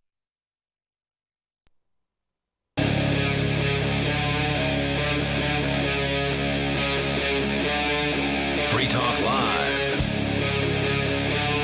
This is Free Talk Live. You dial toll-free, join us on the radio, and you can take control of the airwaves with whatever topic you feel interested in discussing. With you tonight, it's Ian. It's Vincent. And Mark. And don't forget, you can join us online. Just head over to freetalklive.com. We have a lot of features on the site, so enjoy those. freetalklive.com as we go back to your calls and thoughts. Then coming up, the latest on the Hurricane Irma, that is being called the strongest hurricane in the Atlantic in history. Atlantic hurricane in history. Yeah. Let's get into that. We'll get into that. But first, Neil is on the line in Louisiana, listening online. Go ahead, Neil. Neil? I was wondering if anybody there had watched the movie Vaxxed yet. Vaxxed? No, I've heard people pushing it out there as a vaccine documentary, correct? Or an anti-vaccine documentary? Some kind of documentary. Well, it's a documentary about the CDC and the fraud they committed about vaccines. About the study they did on vaccines. And what was that? Well, in 2004, they conducted a study to see whether or not MMR was linked to autism. And then when they got the results that showed that link, they manipulated the data to get rid of that result, which is scientific fraud. What is MMR? Mumps, measles, rubella? Yeah. Yeah, measles, mumps, rubella, yeah. Mm-hmm. So they combined them. You used to be able to get them individually. You could get mumps vaccine, but when they put them all together and they use aluminum for the adjuvant, it causes this problem. Why wouldn't the scientists who study these sorts of things, come out strongly against this? I mean, they've got kids, right? Money? Could be money, I suppose. And they just don't and they don't vaccinate their kids with it. Some do, some don't. I mean, I've heard all kinds of different stories. Mark, you have a child. Have you vaccinated your child? Jack has not been vaccinated. No, I don't see any particular reason. It has not. The reason, my reasoning behind this is that all medical procedures have risk. Now, I do not believe that there's some kind of conspiracy to give bad medicines to kids. I think vaccines probably do what they say they do, which is that they vaccinate kids against measles, mumps, and rubella, or whatever it is. However, I understand that every medical procedure has risks. I know that I've had reactions to vaccines, and anybody who says that I haven't had reactions to vaccines can kiss my derriere. So therefore, my proposal is that perhaps my son, who is directly related to me, has half my genes, may have sensitivities to vaccines, and I wouldn't know which ones. I'm not a scientist, and that him living in rural New Hampshire, he's probably not exposed to things like polio. It's merely been wiped off the planet, but it's the thing that people trot out every time you say that, we haven't done that. When he is old enough to travel to Pakistan or wherever the polio might be virulent, then he can go ahead and make the decision as to whether or not he wants that vaccine. I would probably recommend it in that circumstance, but at that point he will be an adult and he can make that decision, and you go from there. Because I don't intend to take him to Afghanistan. Right. If you go on vaxthemovie.com, there's a 3-minute trailer that kind of gives you an overview of what the movie's about. So if anybody's curious. Is this movie free to watch online, or they want you to buy it? It's $4 to stream it. So if you get together with 3 of your friends, it's $1 a piece, plus the cost of They can buy an advertisement if they want. Thanks for the call tonight, Neil. I appreciate hearing from you. The toll-free number is 855-450, free like freedom. That's 855-450-3733. It would seem to me does like his media free. It would seem to me if you've got an important message to get out there that you'd want to give it away. I mean, we've got victimlesscrimespree.com. You can go watch that movie anytime you want for free over at victimlesscrimespree.com. It's a feature-length documentary film, and I bet you it's more fun to watch than Vaxxed. I don't know. I've never seen it. So I imagine Vaxxed would be pretty depressing, seeing the effects of all these poison and stuff in the vaccines. Victimless Crime Spree can be a little depressing at times. I mean, it's sad at the end what happens. I'm not going to give it away. I don't want to spoil it for anybody. Anything that's worth doing is worth making money at. So if somebody decides they want to make a movie and they want to make money doing that movie, that's fine. God bless them. But don't expect me to care. Right. I don't expect you to promote it either. That's right. So if they're trying to make money, then they're going to have to spend. If they're trying to make money, then they're going to have to spend money to promote it, so they can try to make money, right? So the toll-free number here is 855-450 free. If you want to join us. There are a lot of people who've made free documentaries that you're not promoting today, though. No, that's right. And thank goodness, because we are not going to, we have limited time. So if everybody calls in about their favorite documentary and starts promoting it, that's not going to be particularly interesting radio. So hopefully you'll have something to talk about that, there was more there. We talked about vaccines themselves rather than, what exactly was in this particular documentary. So, because everybody's got their favorite documentaries. Toll-free number here, 855-450-FREE. If you want to join us, we were just in the very beginning of the show. We're going to get into talking about the hurricane, what is being called the strongest hurricane in the Atlantic in history, Hurricane Irma. According to the independent.co.uk, the 4 most solid buildings on the Caribbean island of St. Martin have been destroyed as Hurricane Irma. 4 most solid buildings. Yep, as Hurricane Irma wreaks major damage. Buildings are rated in St. Martin on which ones are most solid. Yeah, and all 4 of them are gone right now, according to this. Look, a severe hurricane ran over St. Martin, and so I wouldn't doubt for a second that it knocked down some. The severe hurricane was Hurricane Irma. Serious flooding and building damage has affected a number of islands. According to French Interior Minister Gerard Collomb, he says, quote, "We know that the 4 most solid buildings on the island have been destroyed, which means that more rustic structures have probably been completely or partially destroyed." Blown off into the ocean. French government has confirmed there are electrical blackouts and widespread flooding on the islands of St. Bartholomew and St. Martin. Irma, Category 5 major hurricane, according to U.S. authorities, has wind speeds of up to 185 miles an hour. The hurricane has become the most powerful ever recorded over the Atlantic Ocean, and the U.S. National Hurricane Center has warned of potentially catastrophic effects. Now, it looks like it's still, a few days away from hitting Florida, perhaps. As I understand it, people are freaking out, of course, as they probably should over this one. This one seems like it's a pretty serious deal. Florida residents are emptying shelves at places like Target, Home Depot, and Walmart. Lines going, around the block. People around Central Florida, this story out of Orlando at clickorlando.com, were already experiencing a shortage of supplies at grocery stores on Monday. But as soon as somebody says the word hurricane, people rush off to the grocery store to buy out the milk and the bread. Yep. I don't know. I don't, I'm buying milk anyway. I'm never going to buy that stuff. It's because most Americans have only like a 3-day supply of food in case the power went out or infrastructure went out. Right. And everybody listening would do better to have some kind of stored food at the house. A couple of weeks worth would certainly do you pretty well when there's nothing on the stores. You're not out there asking for cases of free water like some people are in Texas right now. Although Hurricane Irma is days away from potential impact in Florida, at least, the current projected path shows it possibly hitting Florida as a Category 5 storm. On Tuesday, shoppers lined up outside of several stores, including Costco and Altamonte Springs, for a chance to get supplies, including water, batteries, and food. Diane Williams, one of the shoppers, said it was a little bit of pandemonium. Getting here was worse than being inside. It's just that everybody's panicked, so they're preparing, which is wise, but it's just like crazy, she says. Patrick Sutton, the assistant manager at the Home Depot in Altamont Springs, said the store ran out of generators on Monday and water and flashlights by Tuesday afternoon, which is going to give us kind of a lead into our next story that Vincent's going to be telling us about Amazon is now being accused of price gouging. Can that even be possible?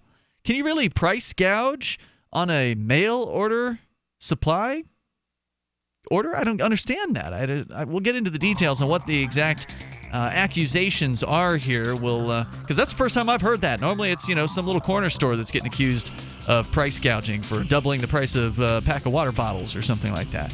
Toll-free number tonight if you want to join us here, 855-450, free like freedom, as people are getting prepared for what may be a major hit of this Hurricane Irma out in the Caribbean right now. More coming up here. This is Free Talk Live, 855-450, free.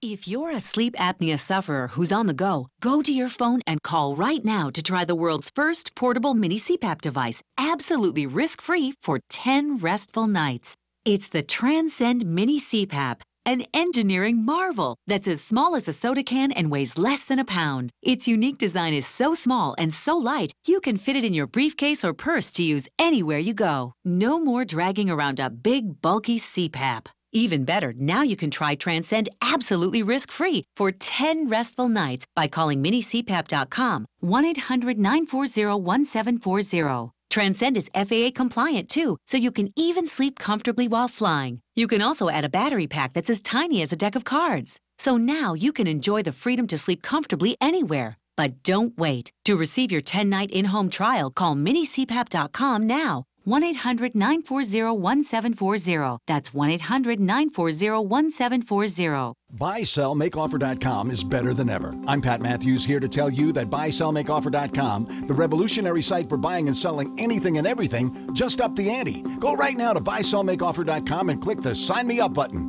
When you do, you'll get the first month free, and then it's just $9.95 a month to be a member forever. And you don't need a credit card for the initial setup. Create your own store on the site and sell whatever you want, as long as it's legal, however you want, and sell an unlimited number of items. Create your own intro video to describe what your store is all about. Use Skype to see who you're buying from or selling to. Sell unused household items, as well as antiques, cars, televisions, collectibles, real estate. The possibilities are unlimited. Use social networks to promote your store right from our site. Remember, there are never any fees no matter how much you sell. Become a member today. I'm a member. Get all your friends to sign up too. This could become a great business for you. Sell whatever you want for the first 30 days free at BuySellMakeOffer.com.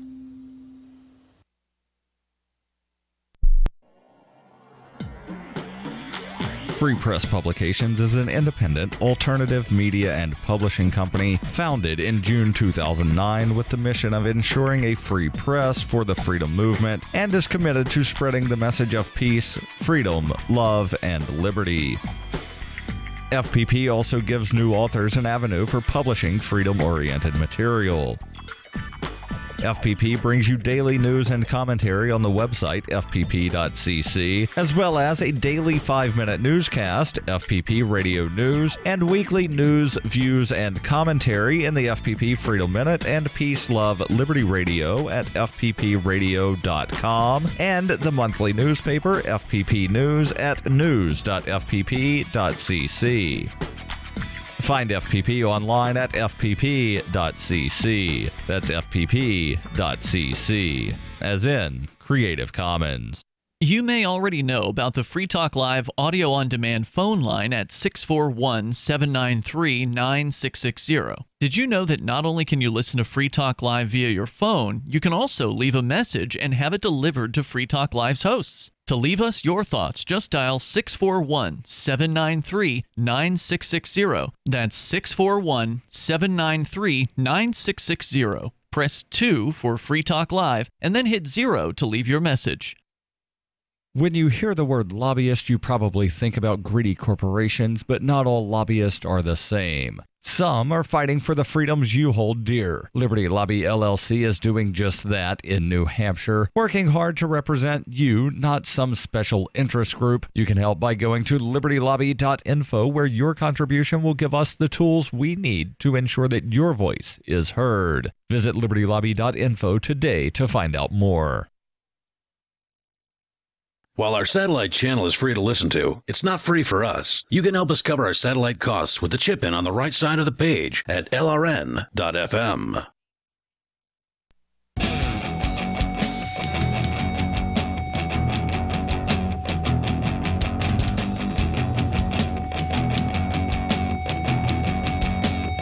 This is Free Talk Live. You can dial toll-free here. Our number is 855-450-FREE, like freedom. That's 855-450-3733. We've got Skype as well, so feel free to Skype in here. Skype username is lrn.fm. If you want to help build a better financial system for everyone, join Dash. Dash is digital cash. It's a digital money platform designed to replace cash and help people manage their own wealth. It's fast, and it can be private and easy. Fees are low, and transactions are quick, and can even be confirmed instantly. You can pay anyone, anywhere in the world, anytime for just pennies on the dollar. Dash is decentralized, run by users who earn rewards for helping run the network and make governance decisions. Anyone can invest in Dash and earn rewards for helping run the Dash network. Join Dash and help create a better financial system for everyone. Take back control over your financial future today. Find out more at Dash.org. There's a lot of momentum behind Dash right now. Go to Dash.org and find out why. As we continue here, we were discussing the imminent doom of Hurricane Irma. Things are not looking good. You were showing me a map earlier, Vincent, that took the current Hurricane Irma satellite photo and then superimposed it over Ohio. And basically it would obliterate. You can't even see Ohio underneath this thing. It is a humongous storm. Another report, headline over at Drudge Report, says that the eye of the storm is currently the size of the Detroit metro area. And that's the spot in the middle that doesn't actually, there's no damages caused in the eye because, correct, the winds can't go that fast around the center and there's really no storm there. It's a really well-defined eye. I have personally, and I'm no hurricane expert, but when I looked at this eye on the map, I'm like, oh my God, I've never seen anything quite like that. They're usually the sort of ill-defined thing. This thing, it's like God took a chisel and knocked the middle out of it. It is really, really something. Because of Irma's size and power, according to The Independent, very dangerous weather could also occur up to 200 miles away from the eye wall, the most devastating region of a hurricane. And apparently Florida as well as Puerto Rico had declared states of emergency. 200 miles from the eye wall, that is the whole state of Florida. Is that right? Yeah. As Florida and nearby states prepare to be battered by Irma, Texas continues to reel from the devastation caused by Hurricane Harvey in August. In fact, Mark, I know you had a story about that as well. I know that Coming up here tonight, we'll talk about the Amazon price gouging that Vincent wanted to bring in. But let's go over and look at what's been happening in Hurricane Harvey's aftermath. Apparently, there's been some threats issued against certain people who wanted to come help out. What's the story there? Kind-hearted Harvey volunteers are stopped from handing out supplies by in Houston by aggressive law enforcement officers after they had driven 16 hours in giant buggies. Not sure about that last part. So we heard this in Katrina, and I just want to make sure that people are clear that the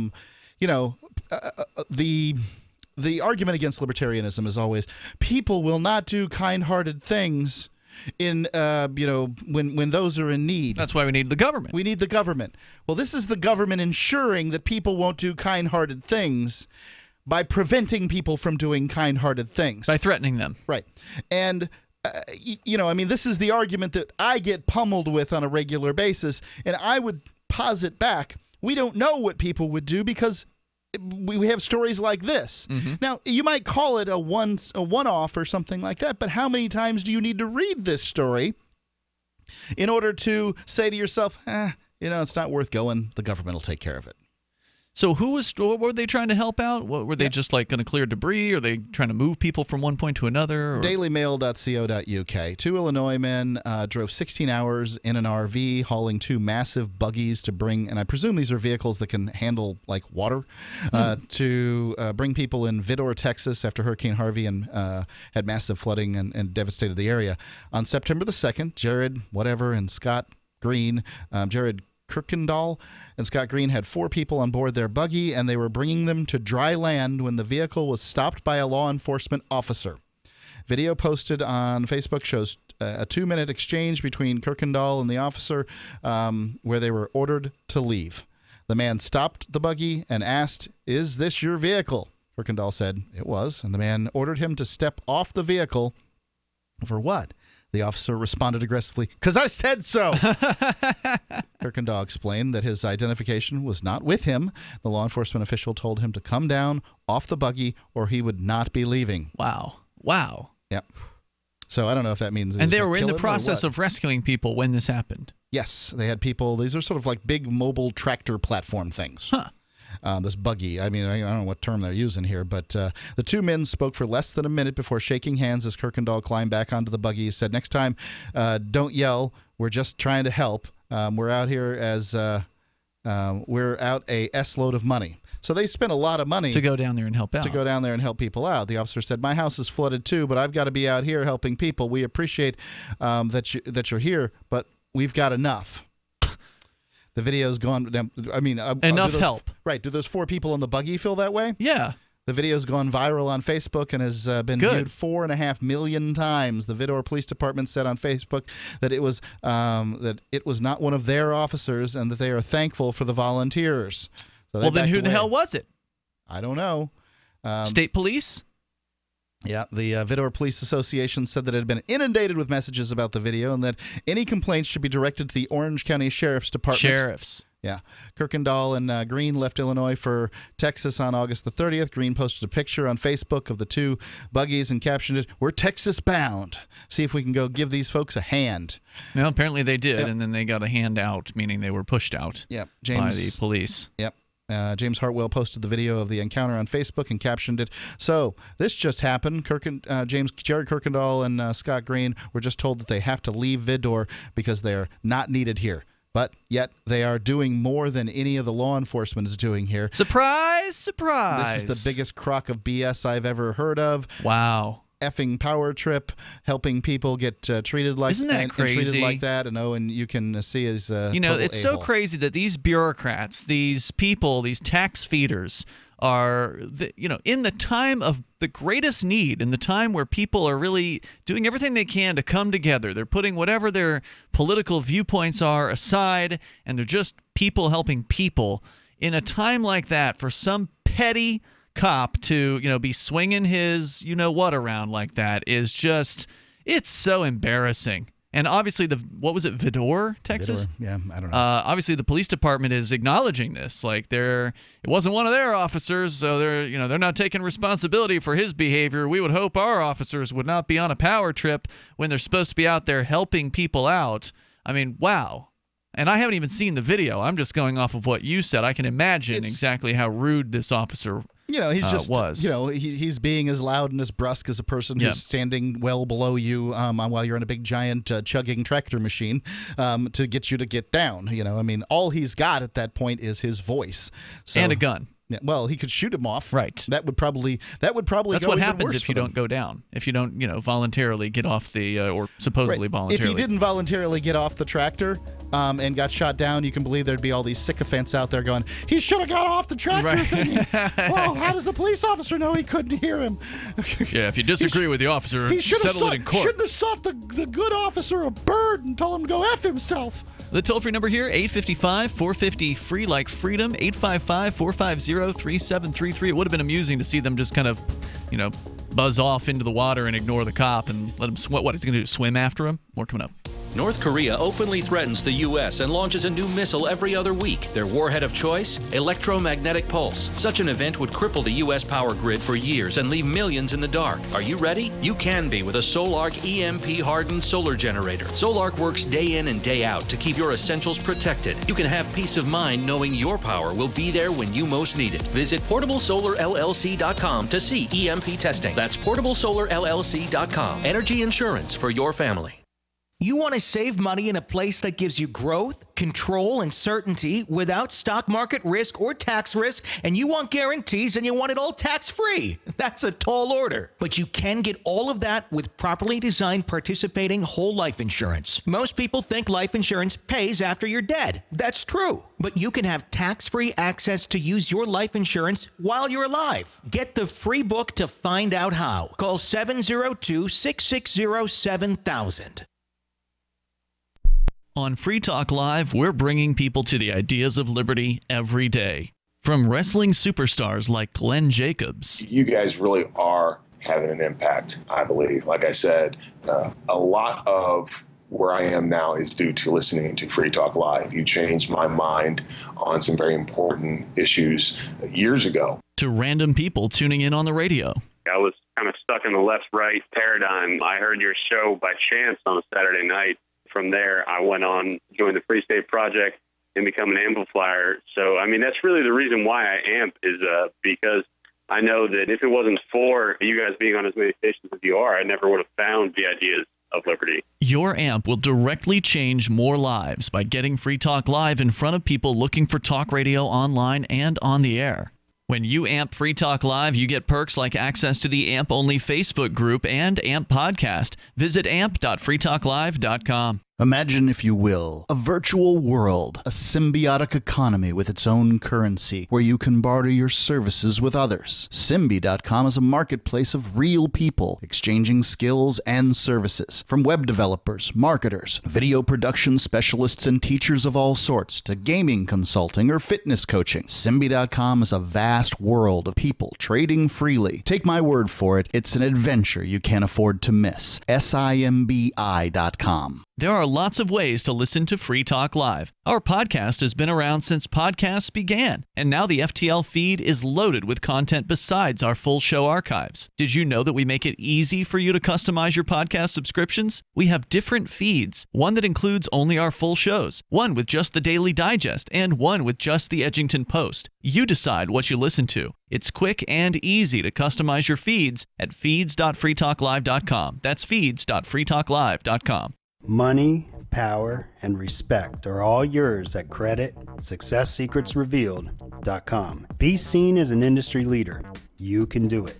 The last application you filled out when it was time to hit submit, did your nerves spike? You didn't get the approval you seek, but there's a better way.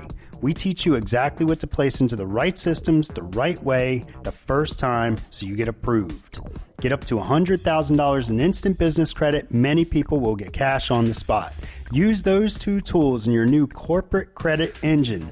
so you can walk into the bank and get your project funded today. It's all about today at CreditSuccessSecretsRevealed.com. Credit Success Secrets Revealed is explosive and ignites instant results. Dial 1-800-707-8719. That's 1-800-707-8719. 1-800-707-8719. Or just go to CreditSuccessSecretsRevealed.com. Do you love Twitter? Make sure you favorite the LRN.FM Twitter account so you can receive our tweets at twitter.lrn.fm. That's twitter.lrn.fm.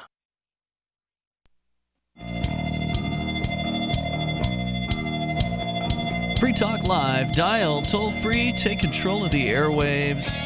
Bring up anything you want. Our number here is 855-450 free like freedom. That's 855-450-3733.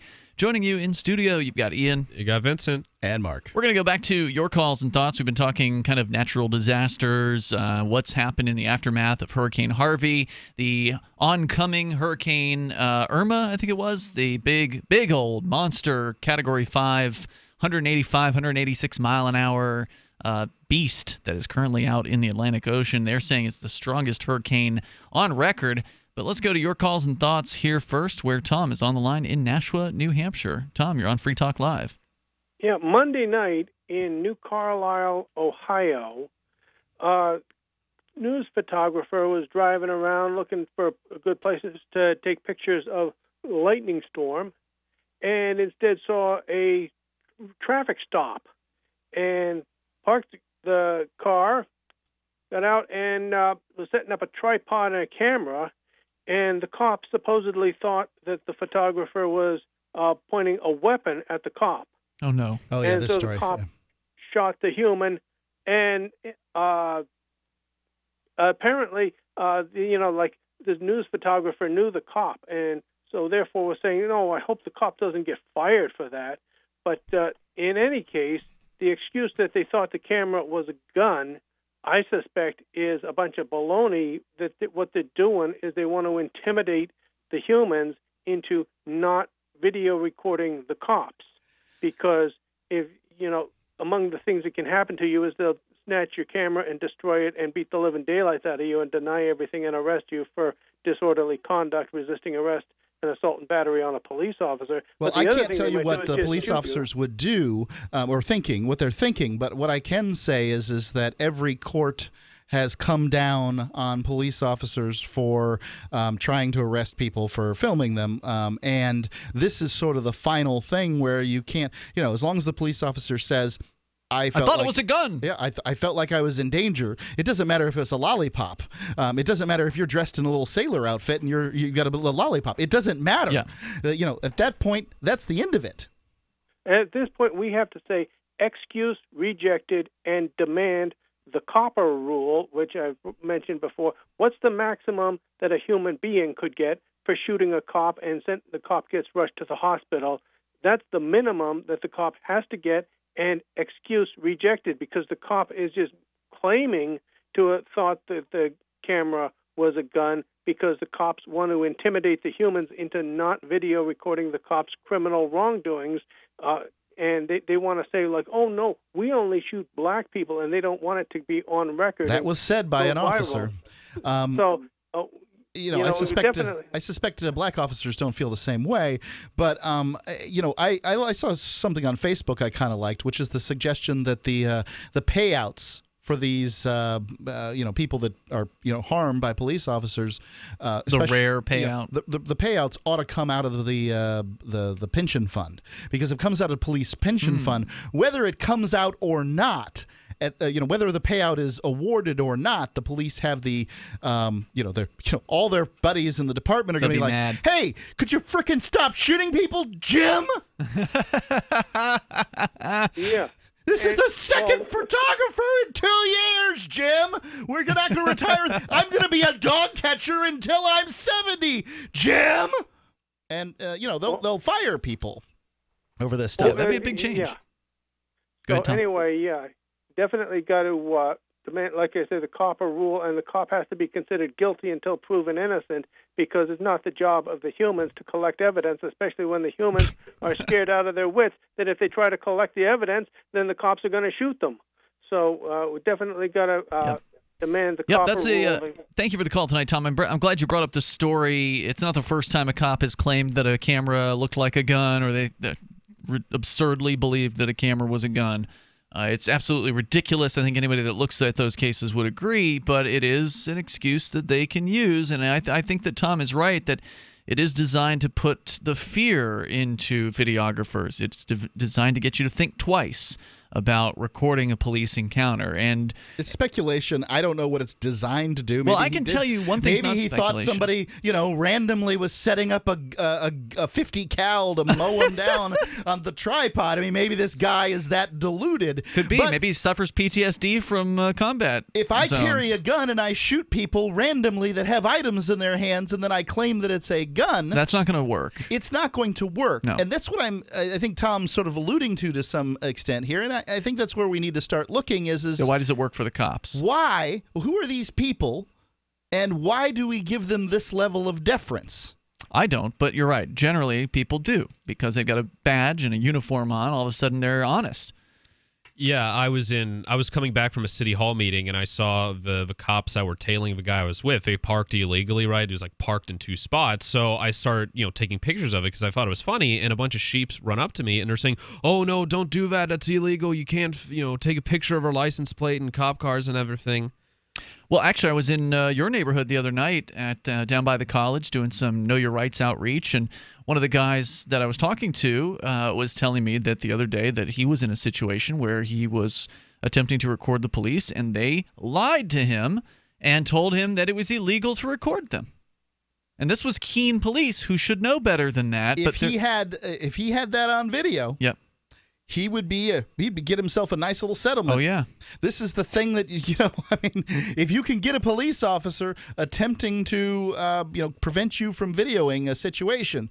Now, obviously, you can't be up in their keisters while they're trying to throw somebody to the ground or whatever. But if you're at a reasonable distance and you're just filming the situation, then and they bother you, they tell you fibs. They're at this point, they're probably going to go after the cops. It's not going to be the department. It's not going to be the city.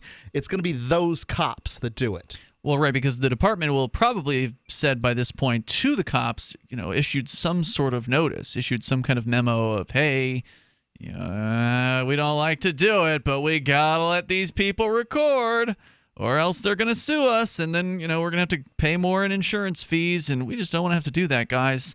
So, yeah, and I think I did ask the dude if he had still had the footage, and I forget what his excuse was. But no, he claimed to not have it at that point.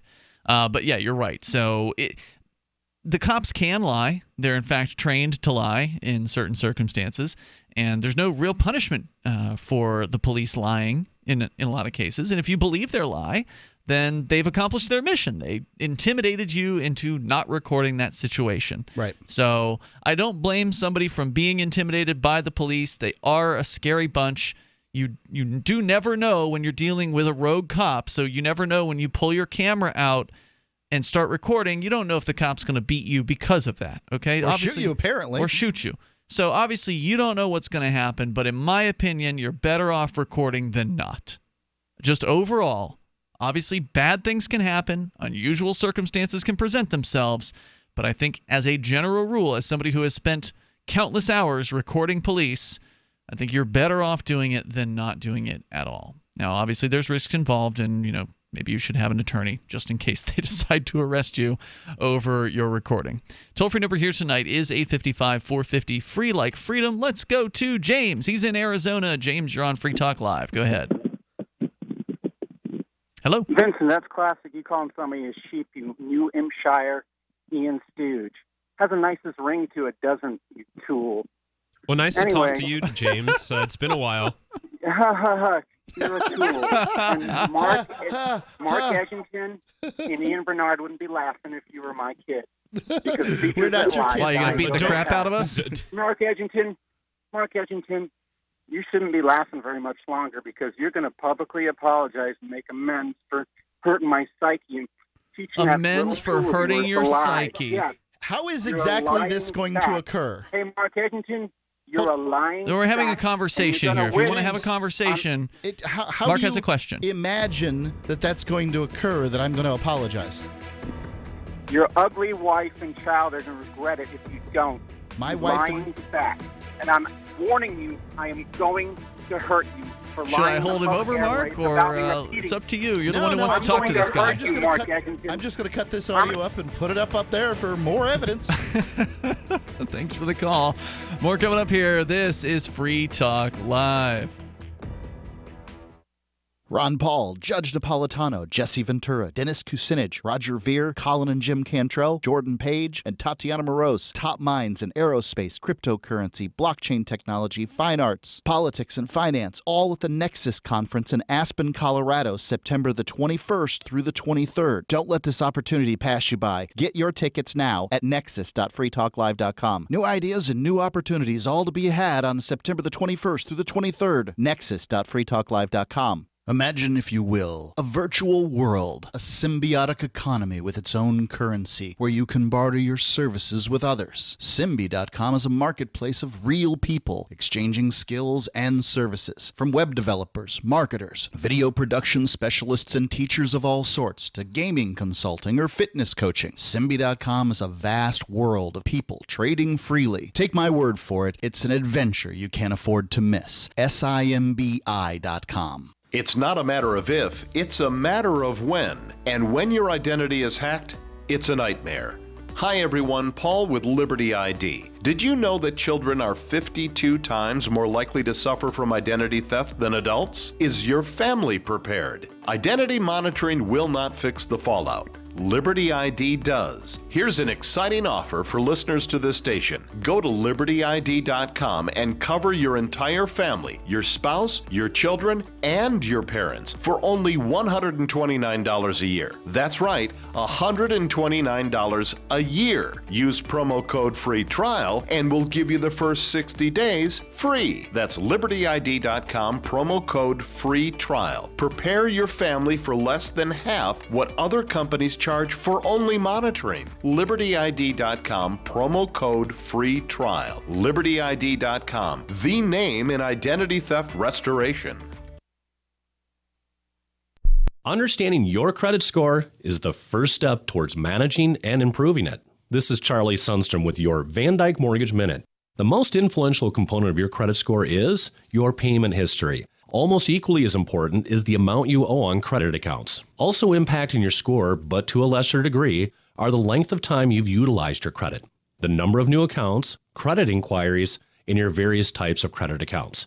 To help achieve or maintain a healthy credit score, have a system set up to assure your bills are always paid on time. Don't max out your cards. It's better to have a high credit limit with a low balance. Never close old accounts. The age of these can actually help your credit score. But don't be afraid to use your credit. You need several accounts in order to have a credit score. Just keep the corresponding payments within your means. For your mortgage pre-approval and refi needs, start by visiting VanDykeMortgage.com. Corporate NMLS 3035. Van Dyke Mortgage is an equal housing lender. Charlie Sundstrom, NMLS 134251. DVD, books, music, instruments, periodicals, computers, software, electronics, photo, cell phone, office products, home and garden, bed and bath, furniture, kitchen, pet supplies, automotive, hardware, apparel, shoes, jewelry, grocery, healthcare, sports and outdoors, toys, games, used, and more. It's a department store at your fingertips. Shop.freetalklive.com. Get all your shopping done, get a great deal, and a portion of your purchase goes to benefit Free Talk Live when you enter Amazon via shop.freetalklive.com. Hi, this is Mark Edge of Free Talk Live. Michael W. Dean's book, User's Manual for the Human Experience, changed my life. In a culture that attempts to turn you into a compliant victim, this book gives you implementable steps on everything from how to be aware of your environment walking down the street to business, to how to handle a toxic person in your life. If you're a human, you need to read this book at least once. Go to Amazon and get the Kindle version, or paperback, or an audiobook of A User's Manual for the Human Experience. If you enjoy LRN.FM, please contribute to your favorite shows via their websites and become an amplifier at amp.lrn.fm. That's amp.lrn.fm.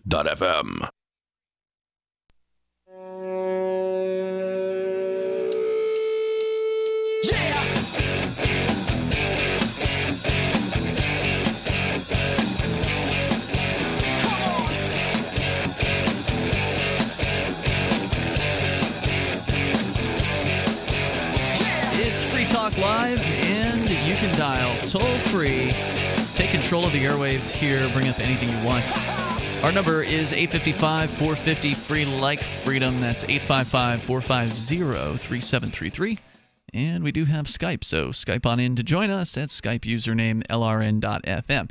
We did mention earlier Jaxx, the official wallet of Free Talk Live. If you've got Bitcoin or Ether or Dash or several other cryptocurrencies that I'm not familiar with, but they have them in Jaxx, you can go and get Jaxx.io, Jaxx.io, or download it from your Google or Apple App Store. It's got Shapeshift integration built right in, so it makes it easy to convert from one cryptocurrency into another if you would like to, say, take some of your Bitcoin and turn that into Dash or vice versa. You can do that right inside of Jaxx. It's easy to back up your wallet and recover your funds. The wallet was created by Anthony D'Orio, who is one of the founders of Ethereum. Jaxx is striving to give you command over your digital life for the future. They've got a big vision for Jaxx, including coins, contracts, currencies, identity, and more. It's your digital command center in the palm of your hand. Jaxx.io, Jaxx. And I'm looking at their Twitter feed. They've announced that they should have Bitcoin Cash by late this week. So I would presume tomorrow or the next day, maybe as late as Saturday. I hope. I know it's been a long time coming from Jaxx. Most wallets don't have Bitcoin Cash. Well, okay, maybe most of them don't, but some of them do. Some do. And so hopefully they'll get it out sooner rather than later. Jaxx.io. All right, so we were talking about the natural disasters that have been hitting the Southeast. Just finished up a story about some guys with some, what were they called, buggies? Like water buggies of some sort? Yeah, like swamp buggies. So they had wheels on them. Yeah, big tractor. Big old wheels. Big platforms on basically a tractor or a giant 4x4 frame, that kind of thing. And they were going around and rescuing people. It's like, in Mad Max Fury Road, the little cars with the spikes on it and the canyon scene. That's what a buggy is. That was a badass movie, that movie. Mad Max. So I heard. The new I haven't one. seen it. It was pretty great. In fact, they brought back the old director, too. Like, it was the Mad Max original director with a bigger budget, and all kinds of money that he could throw at this thing. Do something fun. And I think they did. I think they did. All right, so so we're talking about them trying to rescue people, and then some power-tripping cop comes up and tells them, yeah, basically, you need to go. We're fine here. We got enough help.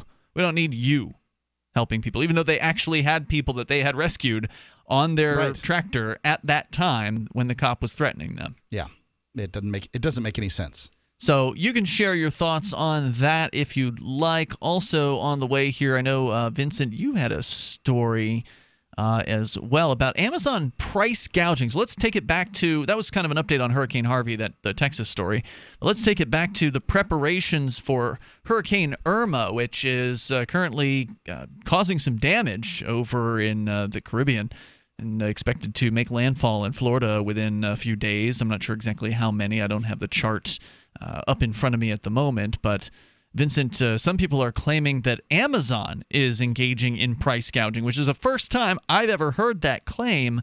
Normally when you hear about price gouging, and we did hear about it recently with the Hurricane Harvey, people charging more for water and batteries and some of the essential products that people need during a time of disaster or big hurricane storm like this.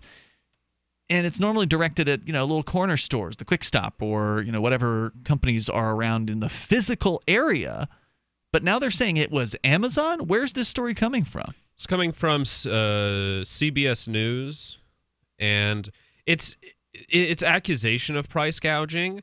Like, I don't know if you want me to read the full article or just summarize it or whatever you think's best. I mean, you can read some of it, and we'll see where that goes. It's Amazon may be in hot water with consumers over the price of water. Some are reporting sharply higher prices for bottled water on Amazon as Hurricane Irma approaches Florida. Customers there were reporting packages of Nestle water selling for $25 on Amazon, yet prices for those in the Northeast showed a 24-case pack of Nestle water cost selling for $18.50. One person. So going up from $18 to $25, depending on the region that it's coming out of. Is this price gouging? It would seem to me that Amazon has different warehouses, right? So they don't all ship from, there's not just one Amazon fulfillment center. There's multiple. I don't know how many of them there are. I know there's one in Massachusetts. As I understand it, people work at that. So I know there's one up in this region. I suspect there's probably at least one for the Southeast, if not more than one. Again, I don't know how many they have, but suspect they're scattered about the United States, strategically, geographically placed as possible. Yeah, in states without sales tax would be my guess. And is it wrong to raise a price at all? I mean, what do the laws against price gouging say? Is there like a certain amount at which it's legal to raise a price, but then once you cross 20% above the normal average price, does that get into the price gouging range, or is it anything that breaks what the price was prior to the disaster striking? So I'm curious to know that. One thing I saw was during Harvey there, and I'm sure we'll see our fair share during Irma too, there was a case of water priced at like $25, right? Yeah. You remember that? Yeah. Like a 24-pack. Or no, it was like a 12-pack. It was a 24-pack. $2 I thought it was like $2. Or, it was $1.79. I saw it. It was like $1.79 a bottle. You were thinking the one there was one for like 42 for a 24-pack. There was one like that, too. And somebody drew my attention to the green caps that were on top of the bottles and saying those are individual sale items. Those bottles are for individual sale. Mm-hmm. So you would pay nearly $2 for a bottle of water at a convenience store. You certainly right? could. Yeah. And if this convenience store, the only water they had left was the individual sale items that they had, then what's the problem with them selling them at the retail price that they would have gotten them per for each? them? Yeah, that's a great point. And so yes, when I think of a case of water, I tend to think of them being about $3.50 or $4 or something like that. But the bottles that I get in those cases tend to be very squishy. Yep. Like making all the Chintzy. noise, and Yep. the lids are really small. Now I want that. I don't want a bottle that has a lot of packaging to it. But if you're buying it in the store, then it has to have more because it has to sit on these shelves. It has to, be stacked up and all that other stuff. So it needs more packaging, and those are, those cost more. So people are outraged over something that is not even outrageous. Yeah, one of the other examples I saw that was really good on the water bottle thing was an example. I think they used like Disney World. Yeah, I saw that one too. Yeah. Right, where Disney World will charge you $5 or something like that, or for the same bottle. Football stadiums. How about nightclubs? I've been in more than one nightclub where I've paid $5 for a bottle of water, and you need it. And so are they gouging you? Well, no. Yeah. It depends. See, I defend gouging. Yeah. I believe a gouging is fine because I don't mind using somebody else's word. They're going to use a loaded term. Mm-hmm. I think, there's no such thing as price gouging. There's only pricing. Right? Right. So that's why I don't like it. Pricing has to do with what the market will bear at a given time. When supply meets demands, that's where you have the price. Now, right now in Harvey, down in Southwest Texas, there's water sitting in cases on the street for free. People aren't being gouged and probably weren't being gouged. So if you want to go into the store and you want to buy their $40 case of water, you can. You got to walk past however many free things of water and places they're dispensing them to do it, but you can do that. No. But it wasn't like that initially. That was after the help arrived and they stacked those free cases of water. When the S was hitting the fan was when people were upset, right? When there was a shortage of supply, prices had naturally risen. I mean, we discussed the price gouging when this was going on, when the Hurricane Harvey thing was really in the news, and there's some great libertarian websites defending price gouging, and it's not wrong to raise a price in a situation like that because, as was given the example, if you just price the water at regular price, which is, let's say less than 50 cents a bottle or whatever it comes out to, then anybody who comes along can just snatch up as much of it as they possibly can, and then they'll go sell it out at, $3 a bottle on the streets where nobody can report them because they're just, some guy on the street. The commissioner of gouging can't go into a store and they're probably not going to get it anyway. That's the thing is that water is the first thing to hit a disaster area, and people generally have enough of it. The problem is that it's just the pictures of these situations. Here's the thing that's really the bad thing about stopping price gouging is that you've got a place where water is running, and you have places where there's been a catastrophe and water isn't running.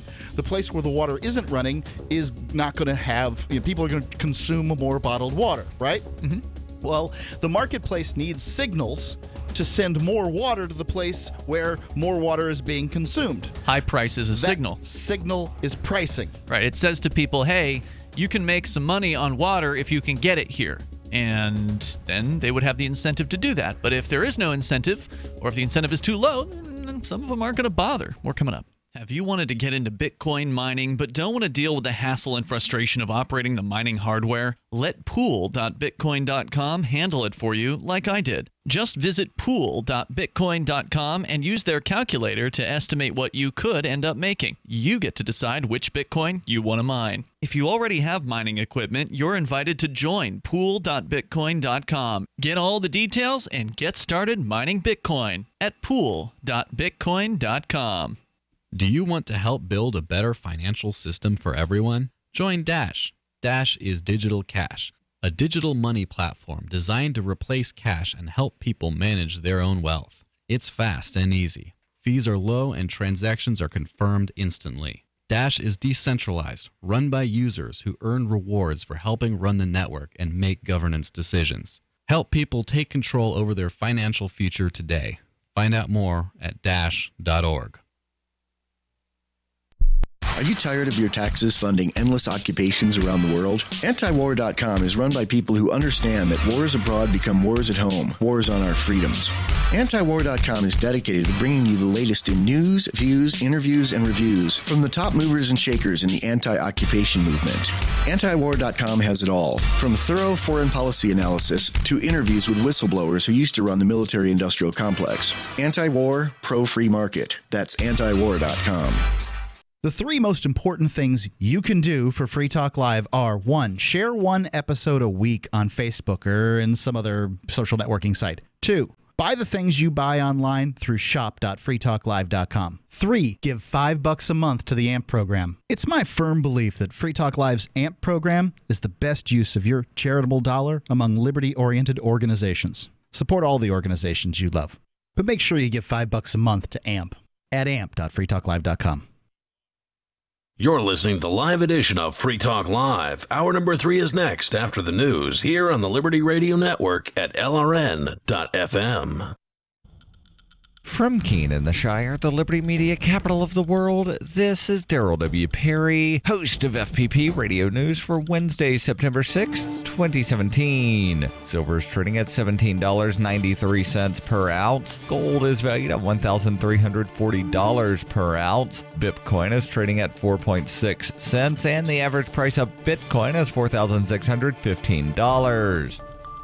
Antiwar.com reports the Islamic State's bus convoy of evacuated fighters and civilians from the Lebanon border remains stranded in the middle of Syria, with the U.S. insisting that all members of the Islamic State within must be killed. 8 days in, it's getting increasingly unpleasant to be stuck in those buses. U.S. officials have reported they are now making it a stated policy that every time a suspected member of the Islamic State gets out of a bus to go urinate, if they get too far away from the buses, they will be killed. The U.S. government is claiming there have been 40 distinct strikes between people needing to urinate and vehicles that get too close to the convoy. Several reports suggest that a lot of members of the Islamic State on the buses have gotten away. There are still plenty of civilians within. The U.S. government has grudgingly allowed water to be delivered to the buses to avoid civilians dying of thirst, but has insisted that Syria is totally to blame for their suffering. Lieutenant General Stephen Townsend says the Syrian government should have always known that the U.S. was never going to accept the evacuation, and that in making such a deal, they are letting women and children suffer. For over 40 years, Roberts & Roberts Brokerage has been a trusted source for buying and selling precious metals. Gold, silver, platinum, and palladium. They don't feed the banks. They're Bitcoin preferred and have removed the minimum purchase amount for all orders paid in the digital currency. Call Roberts & Roberts Brokerage today for knowledgeable advice on buying and selling precious metals and a forward-thinking approach to new technologies. 800-874-9760 or visit online at rrbi.co. UPI reports the National Hurricane Center said Tropical Storm Jose gained strength Tuesday in the Atlantic Ocean and forecast it to become a hurricane by early Thursday. Jose formed Tuesday in the central Atlantic, more than 1,000 miles east of Hurricane Irma. There were no coastal watches or warnings in effect, though the agency warned the Leeward Islands to monitor the storm. The National Hurricane Center said a movement towards the west or west-northwest at a slightly faster rate of forward speed is expected during the next 2 days. The National Hurricane Center forecast track shows Jose's eye passing over parts of the Lesser Antilles Saturday afternoon and nearing Puerto Rico on Sunday as a hurricane before it makes a turn towards the northwest. Cell 411 is a free app for Android and iOS that replaces government-controlled 911. Cell 411 allows you to preset a group of friends to show up in an emergency. Cell 411 is a nightmare to the state because it proves their so-called services aren't needed. Without the government, who would build the emergency services? You and Cell 411. Get it today at getcell411.com. Reuters reports President Donald Trump on Tuesday scrapped an Obama-era program that protects from deportation those immigrants who arrived in the United States illegally as children, delaying implementation until March and giving a gridlocked Congress 6 months to decide the fate of almost 800,000 young people. As the so-called Dreamers who have benefited from the 5-year-old program were plunged into uncertainty, business and religious leaders, mayors, governors, lawmakers, unions, civil liberties advocates, and former President Barack Obama all condemned Trump's move. The action was announced not by Donald Trump, but by Jeff Sessions, his attorney general, who called the Deferred Action for Childhood Arrivals program, DACA, an unconstitutional overreach by Obama. Sessions said there will be an orderly, lawful wind down. Trump later issued a written statement saying, "I do not favor punishing children, most of whom are now adults, for the actions of their parents, but we must also recognize that we are a nation of opportunity because we are a nation of laws." Trump denounced Obama's program as an amnesty-first approach towards undocumented immigrants and pressed his nationalist America First message, saying that despite concerns voiced by his critics about the fate of the Dreamers, above all else, we must remember that young Americans have dreams too. On Tuesday evening, Trump tweeted that lawmakers now had 6 months to legalize DACA and that if they did not, he would revisit the issue. Obama issued his own statement calling Trump's action a political decision, defending DACA's legality and urging Congress to protect Dreamers. The Trump administration said nobody covered by the program would be affected before March 5th. This has been FPP Radio News. Online at fppradio.com. This year's Coachella Music Festival is happening right now. And that means one thing: the largest gathering of contact jugglers in the world.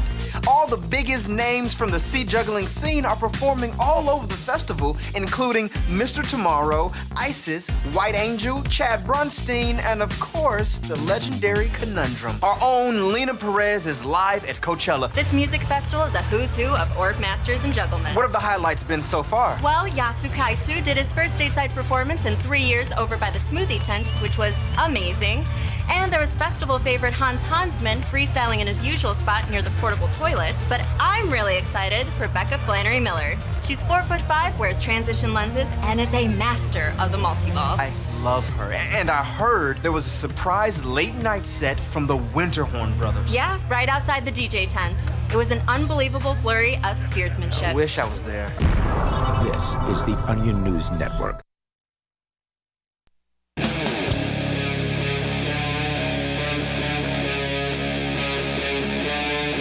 Free Talk Live.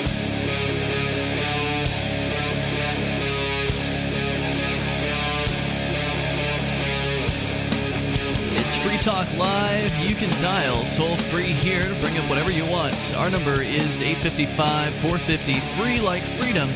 That's 855-450-3733. We do have Skype, and the Skype username is LRN.FM. Joining you in the studio tonight, it's Ian. It's Vincent. And Mark. As we launch into the third hour of the program. If you're just tuning in, we've been talking a little bit about natural disasters on and off throughout the show. Hurricane Irma is turning into and has turned into something pretty devastating. Over 180, 185 mile an hour winds as we are speaking. It is apparently the strongest Atlantic hurricane ever recorded outside of the Gulf of Mexico and Caribbean. So I guess that means that there were some stronger ones in the Gulf of Mexico. When will you admit that global warming is destroying us, Ian? I don't know. I mean, hurricanes have always happened. I don't know if I think that global warming is necessarily a bad thing. I'd like things to get a little warmer up here in New Hampshire. Well, I think I thought they changed it to global climate change. They call it global climate change, and I think that's a superior terminology, although there's general warming. So first, my rebuttal to my statement would be that the last 2 years, 2016 and 2015, were the warmest on record. Were they really? Sort of on average or something like that in some period of time. I don't know, whatever.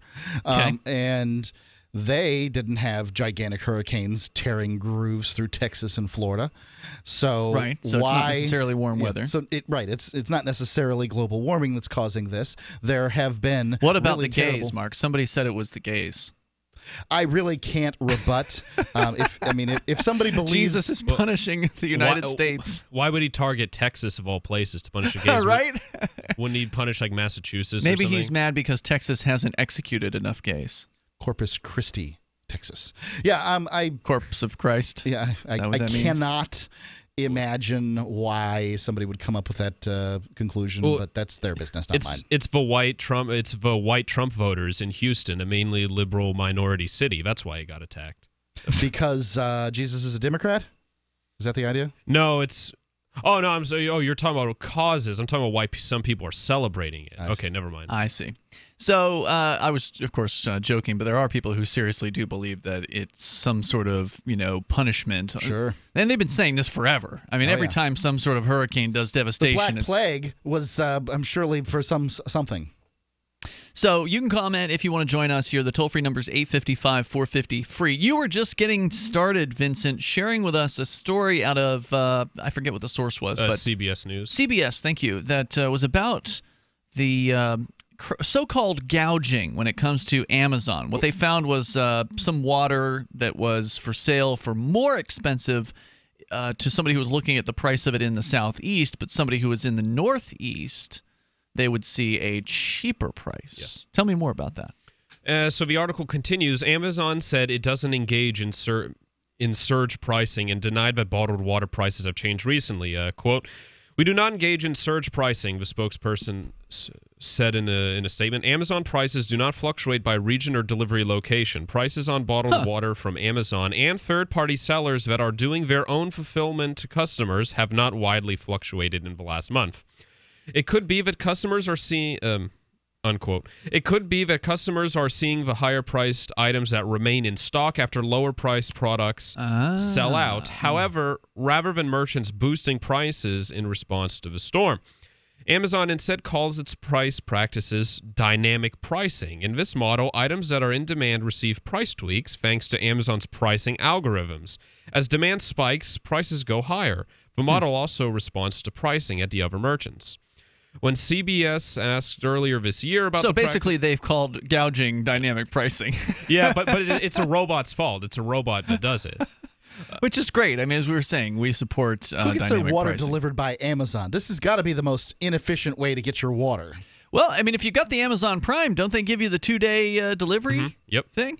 I mean, if you know the hurricane's coming in 5 days or 7 days and it's a Monday, you can place the order and have it there by Wednesday, and UPS is still going to be running right up until that thing starts, I would think. Yeah, you go through shop.freetalklive.com if you're going to make this horrible financial decision. But well, now wait a minute. If you think about it, I mean, it's probably going to cost you more on average per bottle if you're shipping, one 24-pack of water somewhere. You're obviously going to pay more for that than if you are getting the regular price at a Walmart. No doubt about it, because the shipping alone is going to be probably as much as, if not more than, the actual price of the item. So I get what you're saying, Mark, but on the other hand, if you can avoid having to stand in a line that wraps around the block down at the Home Depot, then it may be worth it. That makes sense. Amazon gets money for each package they send through Prime. It gets government money. What? Seriously? That's a subsidized program? Yeah. I haven't looked into it too closely, but when people talk about monopolies, who's paying them? Which government agency is paying Amazon? I'm not sure. I didn't look too close into it, but yeah, that one I don't know, man. I want to hear more about that claim. Certainly, yeah. Here's some pictures coming with a quote from Gaston Brown, the Prime Minister of Barbuda. It's saying Barbuda. What is that? It's an island. Is Barbuda different from the Barbados? I don't know. Okay. I don't know if Barbuda is in the Barbados. I don't know. I don't know. I just don't know. Haven't you sailed around down there? There are too many islands. Been down in the Caribbean, but I have never been to Barbuda nor Barbudo or Barbuda? Barbudos or whatever. Anyway, Barbuda is practically uninhabitable after Cat 5 Hurricane Yikes. Irma. And I mean, the streets here is a muddy river. Well, now I want to know, is Barbuda part of the Barbados? I don't know. The toll-free number here, 855-450-FREE like freedom. That's 855-450-3733. Vincent just handed me a story from timeinc.net. This analyst claims the U.S. Postal Service is giving Amazon a huge subsidy. Fairly recent story from late July. The U.S. Postal Service and Amazon have a special relationship. In 2013, for instance, the USPS agreed to offer Sunday delivery of Amazon packages. I've seen that. People have ordered, when I've ordered through Purse, sometimes people will pay extra for Sunday delivery, and I've had packages come in from the post office on Sunday. But shipping industry watcher and money manager Josh Sandbolt thinks there's an ugly underside to the USPS-Amazon collaboration. Sandbolt, writing in the Wall Street Journal last week, argued that the USPS effectively subsidizes the packages or the price of shipping Amazon's packages. According to Sandbolt, Congress has barred USPS from setting its parcel prices below its costs to keep from unfairly undercutting competitors like FedEx and UPS. But the formula for calculating those costs, set in 2006, hasn't kept pace as packages have come to make up a higher and higher percentage of USPS volume. The law set the share of infrastructure costs associated with packages at 5.5%, but boxes now make up at around 25% of Postal Service revenue. Sandbolt cites an April analysis by Citigroup that put a price tag on the resulting distortion. If a package delivery bore its fair share of Postal Service system costs, each box would cost $1.46 more to deliver. That subsidy is system-wide, and the USPS has courted other large e-commerce companies. But Amazon's size means that it benefits disproportionately, and it ships around 40% of its deliveries with the Postal Service. In Sandbolt's view, this means the Postal Service is picking winners and losers in the retail world. So they're saying here, my understanding from what I've read so far, and correct me if I'm wrong on this, is that it's the other packages in the Postal Service or the first class mail that's subsidizing the package delivery. Is that what they're saying here? I don't know. I mean, is that how it works with the post office? I don't know. It's talking about some law that is set here. It says here the law set the share of infrastructure costs associated with packages at 5.5%, but boxes now make up around 25% of Postal Service revenue. So it's suggesting that it's suggesting here that the boxes should be costing more to deliver than they are. If it's possible to screw up pricing on package delivery, the Postal Service would do it. I can count on the post office to do it. Sandbolt's investment firm does hold FedEx stock, meaning he does have a direct interest in critiquing the Postal Service, and his analysis is debatable on several points. He disingenuously describes the pricing situation as a gift card from Uncle Sam, which implies there's tax money involved, but the USPS doesn't receive tax revenues. Well, their pension program does, but yes, the day-to-day operations supposedly don't. The toll-free number here, 855-450-FREE like freedom, 855-450-3733. More about the Hurricane Irma on the way. The percentage of women who own guns is growing. American women are more knowledgeable and better equipped to defend themselves than ever before. So, why is it that every time I go to a gun shop, I feel like they're talking down to me? Like, hey little lady, let me show you what you need. It's like all they want to do is sell me a pink gun. If you're tired of feeling that too, visit Guns for Gals, a specialty firearms boutique designed to empower women with information about firearm safety and to equip them with the means to protect themselves. The owners go out of their way to find products specifically for women, and they actually listen and ask questions to help you find the right products to meet your needs. If they wouldn't own it themselves, they won't sell it. Guns for Gals is located at 2035 Central Circle, Suite 108 in McKinney, Texas. Open Monday 1 to 6 and Tuesday through Thursday 11 to 7. And on weekends, you can find them at a gun show near you. or shop online at www.gunsforgals.com. Guns for Gals, more than just a gun shop. It's how gun shopping should be. So when we brought him home, we didn't realize that Bear, the rescue dog, was actually sick. He had very flaky skin. He was dropping a lot of fur. The vet wanted to do steroid injections, special dog food. Nothing seemed to work.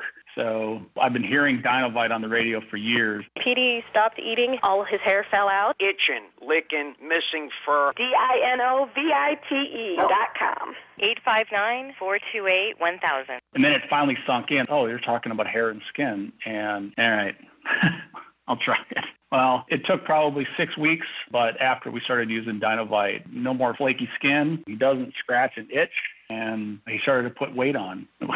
It was awesome. Dinovite is nutrition. Every rescue dog in America deserves Dinovite for 90 days. I wish that we would have started the Dinovite right away. It would have been so much easier. 859-428-1000. DINOVITE.com.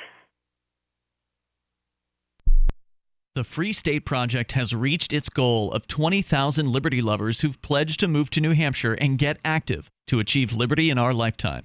Perhaps you're trying to figure out what part of New Hampshire should be your destination. If so, consider Keene. You'll find more than 150 reasons to move to Keene at move.freekeene.com. Keene is famous for its historic, publicity-generating activism, as well as being the liberty media capital of the world. It's home to freekeene.com, New Hampshire's destination for liberty activism, news, and opinion. For years, we've been compiling over 150 reasons to move to Keene at move.freekeene.com, where you'll learn about some of what's happening here and what makes Keene a great place to live. If you love liberty, you'll probably enjoy anywhere you end up in the Shire. But do your due diligence first. Please visit move.freekeene.com for the full list of over 150 reasons to move to Keene. That's move.freekeene.com. Did you know you can watch Free Talk Live during our live show 7 days a week from 7 to 10 p.m. Eastern via our studio cams at cam.freetalklive.com? Plus, you can chat with other listeners while you watch, all totally free. Now that our live video stream is hosted by YouTube, our video archives will be online even faster, so be sure to subscribe to our YouTube channel.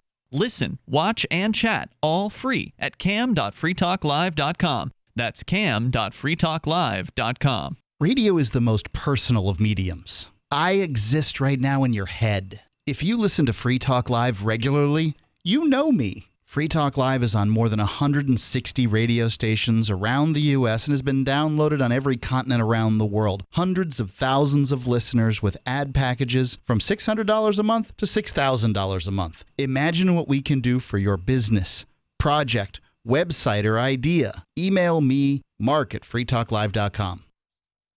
You can put the Liberty Radio Network on the air in your area. Visit broadcast.lrn.fm to learn how. Broadcast.lrn.fm.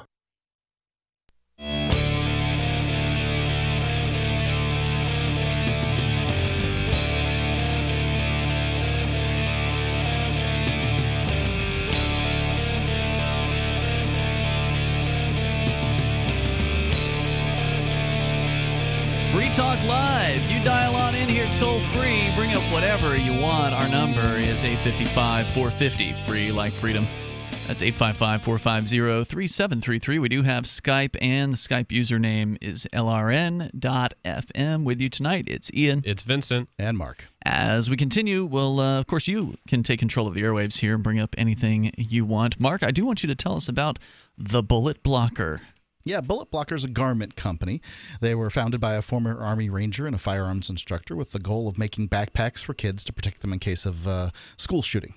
Well, now they've grown to having a huge selection of jackets and coats and backpacks and briefcases that could save your life. These products are attractive, well-made right here in the United States. They're airport security friendly. They're the thinnest and lightest ballistic material that's available. It's very flexible and concealable. And you've got to have a nice jacket. You might as well have one that stops bullets, too. Get something for the whole family. This isn't the kind of thing you get a second chance at. BulletBlocker.com. If the lives in your family are priceless, protect them at BulletBlocker.com. And you put your order in now. If you're in the warmer climes, it takes them a little while to put these things together. BulletBlocker.com. Let's go to your calls and thoughts. David is in New Mexico listening to Kiva. Go ahead, David. David? So you're talking about cops and people videotaping them, recording them, photographing, whatever. Sure. And I got arrested for that one time. I got something to say on that. But I was only half listening. But you were talking about the post office, and you were talking about boxes. I think maybe they're referring to the PO boxes that they rent out. No, they're talking about shipping. They were talking about the suggestion was that Amazon is getting its packages effectively subsidized. Not that it's being done specifically, to target Amazon or help them, but that because they're such a large bulk, shipper with the Postal Service, and the analyst was claiming that the Postal Service's other areas were essentially subsidizing the package shipping side, that he's saying the package prices should be higher if they were to truly reflect what they should. But that was the claim, as I understood it. Okay, cool. And you had, in the context of talking about cops arresting people for photographing or video recording them, like I said, they did that to me. And then somebody had commented about you don't know what the cops were thinking, but you know what, and something like that. And I can tell you what they were thinking in my case, because I planted a audio recording device on the cops that they took from me, and then recorded themselves for the next hour.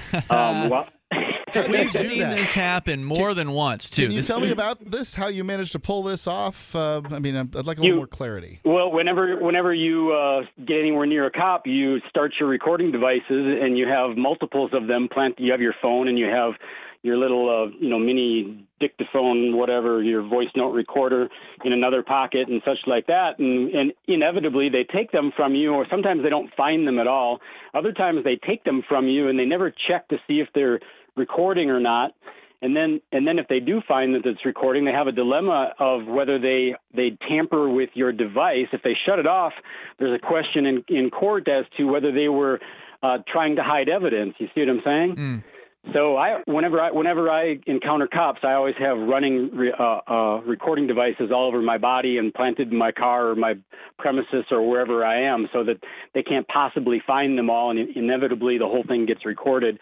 But in two different instances, yeah, everybody should do it. Everybody should do it. Like that lady, and this is Albuquerque, New Mexico, but like that just reminds me of, there was a story of a lady who autistic son. She suspected he was being abused in school, so she put a little voice recorder in his pants. I don't know where in his pants. I'm guessing she probably sewed a secret little pocket. That's what I would have done. And she busted the school cop throwing things at her kid and abusing her kid. So it's also not the only time we've heard about it. We know Pete Eyre from copblock.org busted some cops like this once. They had they'd taken him into custody, and then they took his phone, which was still recording, back into their car with them. They didn't realize it, though.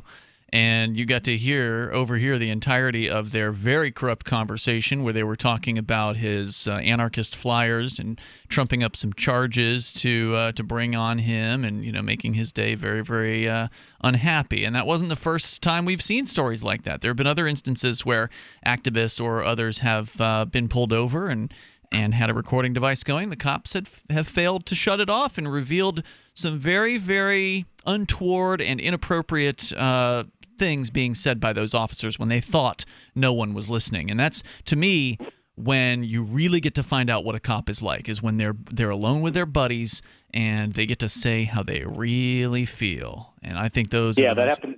Go ahead. Yeah, I've done that twice on two different occasions, and on both occasions they were conspiring to violate civil rights. Yep. On both occasions, it caught him doing that. Isn't that interesting that both occasions you caught that? Because the cops' supporters would say, "Oh, well, it's just a few bad apples," but what are the odds that same thing would happen more than once? I think it suggests that there's a very high likelihood that many cops are far more corrupt than a lot of people want to admit. In my case, I'm batting 1,000. I'm 2 for 2. So excellent job, David. Thanks for the call tonight. Appreciate the suggestion. Not a bad idea. And these days, recording devices are so cheap. Yeah. There's really no reason not to do it. Audio recording is really the trick. Video's great, but audio's the most important part of it. Well, it's important. If you can get both, then get both. But, yeah, sure. It's easier to hide an audio recording device. If your video device is hidden, then there's still a good chance it's not going to record the thing you really wanted to record. And then you get into like hidden cameras, which can be kind of crappy. Some of these, like, watch cams, pen cams, eyeglasses cams, some of these things, they're getting so affordable that they're so cheap in some cases that you actually don't want it because it's just too cheap. Like the quality, the build quality, it's not going to last. I had, I think it was a keychain or something with a little fob on it that would do audio and video recording. And how long did that last? It didn't last long. Yeah, exactly. So toll-free number here tonight, 855-450, free like freedom. That's 855-450-3733. Let's talk to Sarah. She's also in New Mexico. Sarah, you're on Free Talk Live with Ian, Vincent, and Mark. Yes, I just got put on right away. You know what? I'm glad it's Mark that easy here. It must be 9:30. On Well, you know what? I just want to ask Mark. Yes. So you claim that our elections and our vote have no impact, no matter whatsoever. No, I don't think he said that. No, I think your vote will have no effect whatever. You're saying your vote does, but her vote doesn't? Nope, mine doesn't either. So whose votes do have an impact then? How do you say that when? Look, the fate of our red light camera here in Albuquerque was decided by the voters. Sure. And also the 6-day paid leave will be decided by our voters. That's how the city decided to deal with it, is have the voters decided, and I know that it's going to pass. Right. So what are you saying that our elections have no impact If you and I live whatsoever? in the same district and you go and go vote and I go to the gym and exercise, I will have gotten a day worth of exercise. You will have been just one more vote in a that didn't matter in an election. She could walk to the voting precinct, then she'd get exercise and vote at the same time. I don't have a particular problem with voting. I just don't act like it's mathematically significant. All right, Sarah, hang on. We can discuss voting here in a moment. The toll-free number is 855-450-FREE, but there was one time, Mark, where you would have been the one deciding vote on a vote, in which case that would have been significant. It's Free Talk Live.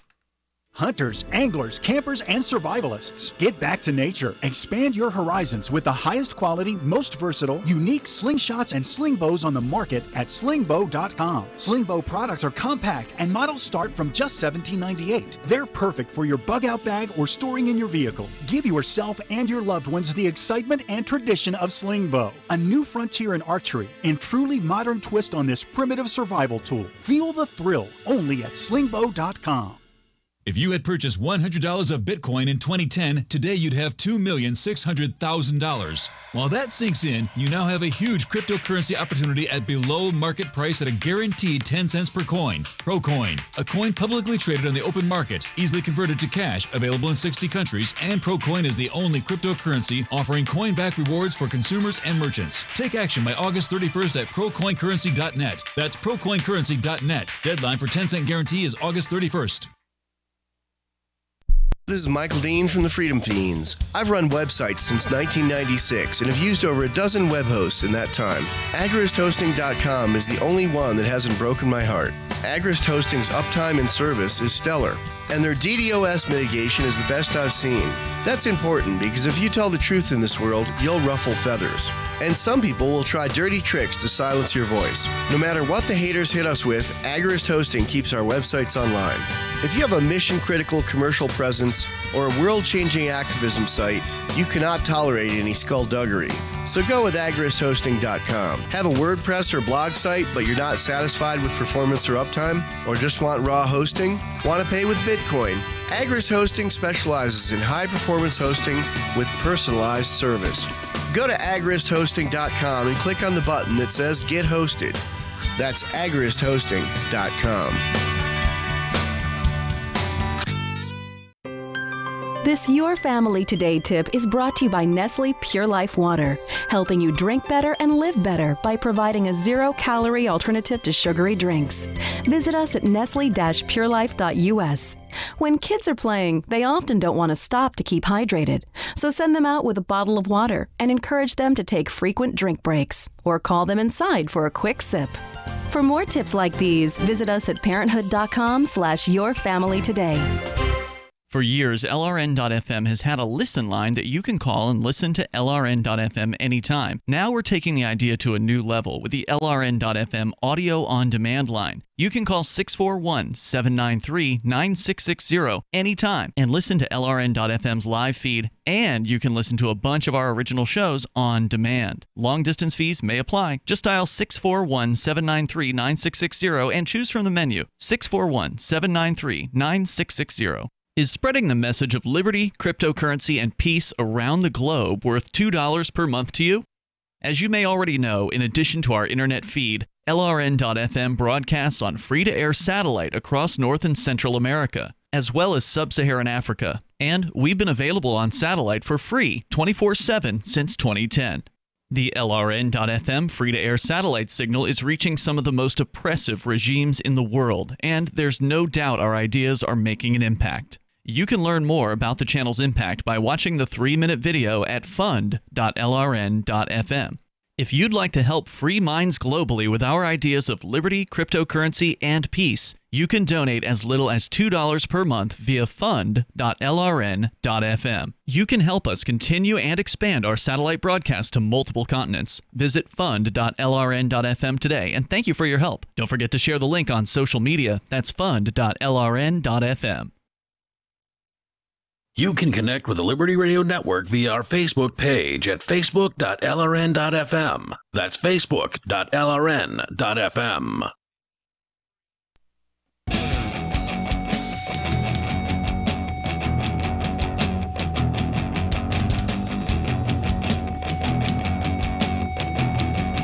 It's Free Talk Live. You are invited to dial on in here, toll free, take control of the airwaves, and bring up anything you want. Our number here is 855-450 free like freedom. That's 855-450-3733. We do have Skype.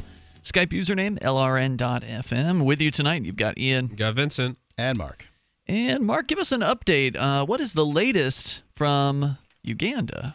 Well, hope.freetalklive.com. We're building an orphanage for about 40 orphans in Jinja, Uganda, and the building's going up nicely. We're looking to fund the phase of sort of the interior build-out. Right now we're working on the roof and putting up the support beams and then the roof, and then we'll be doing all the stuff on the inside. We need about $8,000 left to hopefully complete this project. That is my prediction.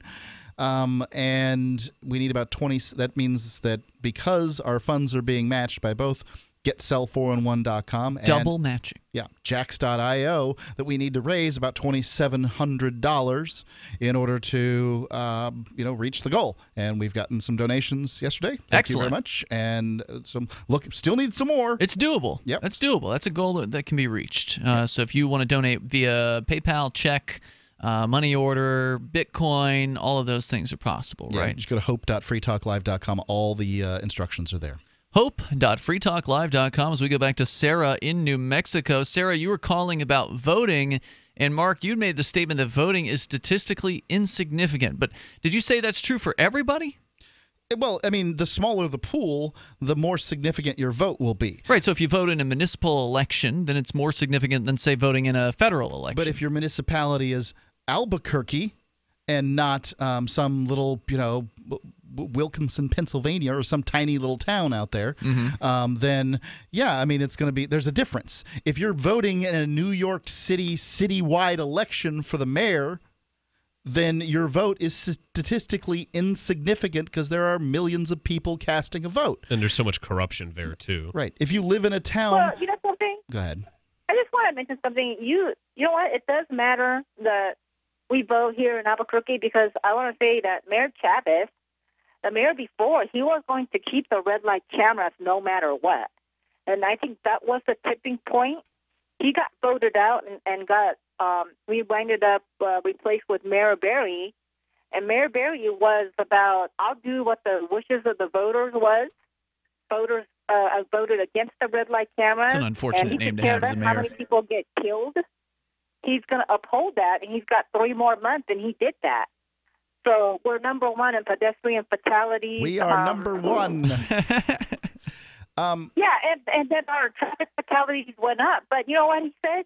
He said, I'm going to honor the wishes of the voters. He pulled them all out. He never came back. Good man. But Good that's man. not an argument vote. for voting being an individual's vote being significant. No, That's not at all. just the results of a vote. There are results of votes every time that are held across the nation, and yes, people vote, and yes, they count the votes, and yes, in many cases, the vote, it's even legitimate. But that doesn't mean that you and your vote mattered. In fact, I'd be willing to wager, Sarah, that your vote has never made a difference. Not that it hasn't counted, because they count it, but that it doesn't change the total. Meaning that it wasn't a tie-breaking vote or something? If the vote is 100 votes, hold on, Sarah, hold on, listen. If the vote is 100 votes to 120 votes, 19 of the people on the winning side's vote didn't matter because one vote makes the win. Does that make sense to you?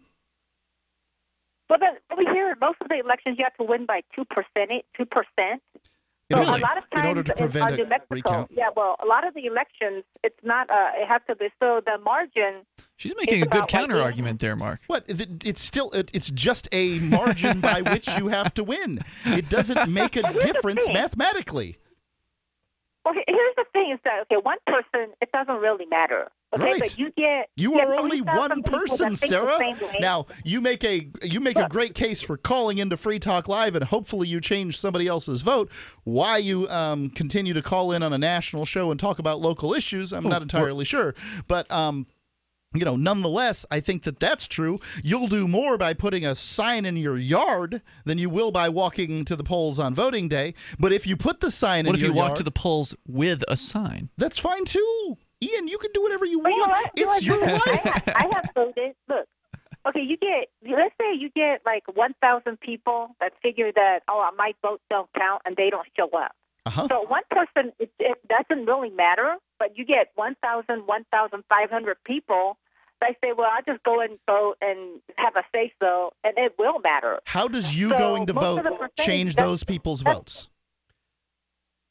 Well, you know what? Collectively, all it takes It's is not like about collective. 1,200 I people. can't collectively get anybody to go to the polls or stay home. I can only drive myself, possibly my wife. I think I might understand where Sarah's getting at. I think it's Sure. like the mentality where It's a mentality. It's like Delude yourself. No.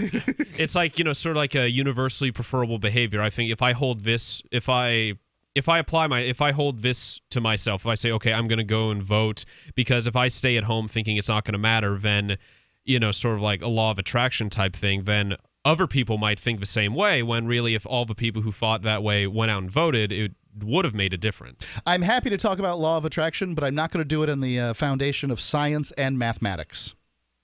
The toll-free number tonight, thank you for the call, Sarah. Appreciate it. Our number is 855-450-FREE, like freedom. That's 855-450-3733.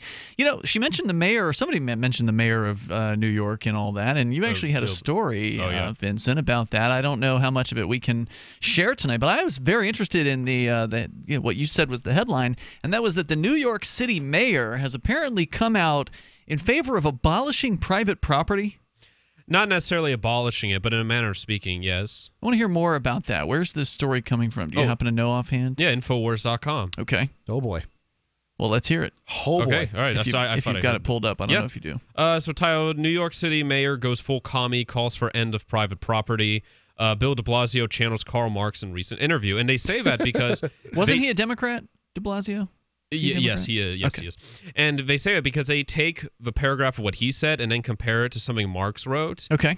And so when Chris Smith asked Bill de Blasio about reducing income and inequality in New York City, he said this, quote, "What's been hardest is the way our legal system is structured to favor private property. I think people all over the city of every background would like to have the city government be able to determine which building goes where, how high it'll be, who gets to live in it, what the rent will be. I think there's a socialistic impulse, which I hear every day in every kind of community, that they may be right in New York City. That enough people would want this, that he may be right. I hate the notion, but well, certainly. I mean, the majority of people are going to not necessarily know economics and love the idea of free housing, right? If you take a poll in the grocery store when people walk by a given rack of chips or whatever it might be, and I think steak is a good question. Do you think the price of this ribeye at $13 a pound is too much? And I think that you could probably get more than half of the people to say yes. Yeah, I'd like to see a 50% discount in that. Right, absolutely they would. This is why you don't ask customers what the price should be. They get a vote. That vote is called $13 a pound. If they want it, they can buy it. Yep, or they can go somewhere else. They can buy hamburger. Or I recommend, young men listening out there, or young women too, chuck eye. It's just a much better, it's as good a cut of meat as the ribeye, but you get and you don't have that weird big wad of grease in the middle, and you only pay like $5 a pound for it. How about that? That's chuck eye. All right, let's hear more from this socialist here. He's actually saying that people were wanting socialism, just straight out saying that. I think there's socialistic impulse, which I hear every day in every kind of community, that they would like things to be planned in accordance to their needs. And Wow. Let's talk more. There's more of this quote here, and I think some of it deserves to be repeated. So we're going to do that coming up here because this is a place that freedom-loving people should not be. Let's be honest. We go there every year. Yeah, I understand that. And pay $400 and we take a risk. Hotel room. We take a risk to go there every year. For a talk radio conference is why we do it. 855-450 free. I mean, freedom-loving people should not live in this place in New York. More coming up here. It's Free Talk Live. Dash is digital cash, a digital currency designed to replace cash and help people manage their own wealth. It's fast and easy, fees are low, and transactions are confirmed instantly. Pay anyone, anywhere in the world, anytime, for just pennies on the dollar. Dash is the first digital money that's governed by its users.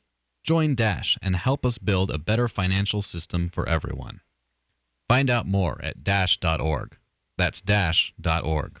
Ron Paul, Judge Napolitano, Jesse Ventura, Dennis Kucinich, Roger Ver, Colin and Jim Cantrell, Jordan Page, and Tatiana Moroz. Top minds in aerospace, cryptocurrency, blockchain technology, fine arts, politics, and finance, all at the Nexus Conference in Aspen, Colorado, September the 21st through the 23rd. Don't let this opportunity pass you by. Get your tickets now at nexus.freetalklive.com. New ideas and new opportunities all to be had on September the 21st through the 23rd. Nexus.freetalklive.com. The percentage of women who own guns is growing. American women are more knowledgeable and better equipped to defend themselves than ever before. So, why is it that every time I go to a gun shop, I feel like they're talking down to me? Like, hey, little lady, let me show you what you need. It's like all they want to do is sell me a pink gun. If you're tired of feeling that too, visit Guns for Gals, a specialty firearms boutique designed to empower women with information about firearm safety and to equip them with the means to protect themselves. The owners go out of their way to find products specifically for women, and they actually listen and ask questions to help you find the right products to meet your needs. If they wouldn't own it themselves, they won't sell it. Guns for Gals is located at 2035 Central Circle, Suite 108 in McKinney, Texas. Open Monday 1 to 6 and Tuesday through Thursday 11 to 7. And on weekends, you can find them at a gun show near you. Or shop online at www.gunsforgals.com. Guns for Gals, more than just a gun shop. It's how gun shopping should be. Turning to Capitol Hill, House Republicans are considering their own version of the Violence Against Women Act. The GOP hopes their new No Punch, Pretty Lady bill will finally help the party appeal to female voters. No punch, no rape. Pass law. Women give big smiles at us again. Big votes. Among its statutes, the bill would introduce harsher penalties for putting fists to women's face and proposes that if ladies smell nice like flowers, no smash lady. And what if Pretty Lady Al-Qaeda? What if she death panel? What if she Benghazi? Yes, in some cases, punch lady. In addition to increasing funding to shelters for crying ladies hurt from doing sex with bad guys, the bill also includes a clause complimenting the nation's women for losing weight. And in other headlines, Lady Gaga kidnaps Commissioner Gordon. A man who likes to move it is still searching for the perfect song. And Rod Stewart is mistaken for an elderly aunt. This is the Onion News Network. The three most important things you can do for Free Talk Live are: 1, share one episode a week on Facebook or in some other social networking site. 2, buy the things you buy online through shop.freetalklive.com. 3, give $5 a month to the AMP program. You likely buy all kinds of things online. Amazon is the largest online retailer. You can get what you need at the same prices with free Super Saver shipping by going to shop.freetalklive.com. Please do your online shopping at shop.freetalklive.com. What do you shop for that you could otherwise buy at Amazon? Pretty much everything, right? Amazon has competitive pricing and they deliver, and that's a big plus. If you could plan ahead in your shopping, would you be interested in saving up to 33%? There's a catch. You have to do your shopping in Bitcoin. But imagine those savings. It's like a huge raise. All you have to do is go to saveatpurse.com. We've saved thousands, and you can too. Plan ahead and save. Saveatpurse.com. While our satellite channel is free to listen to, it's not free for us. You can help us cover our satellite costs with the chip-in on the right side of the page at lrn.fm.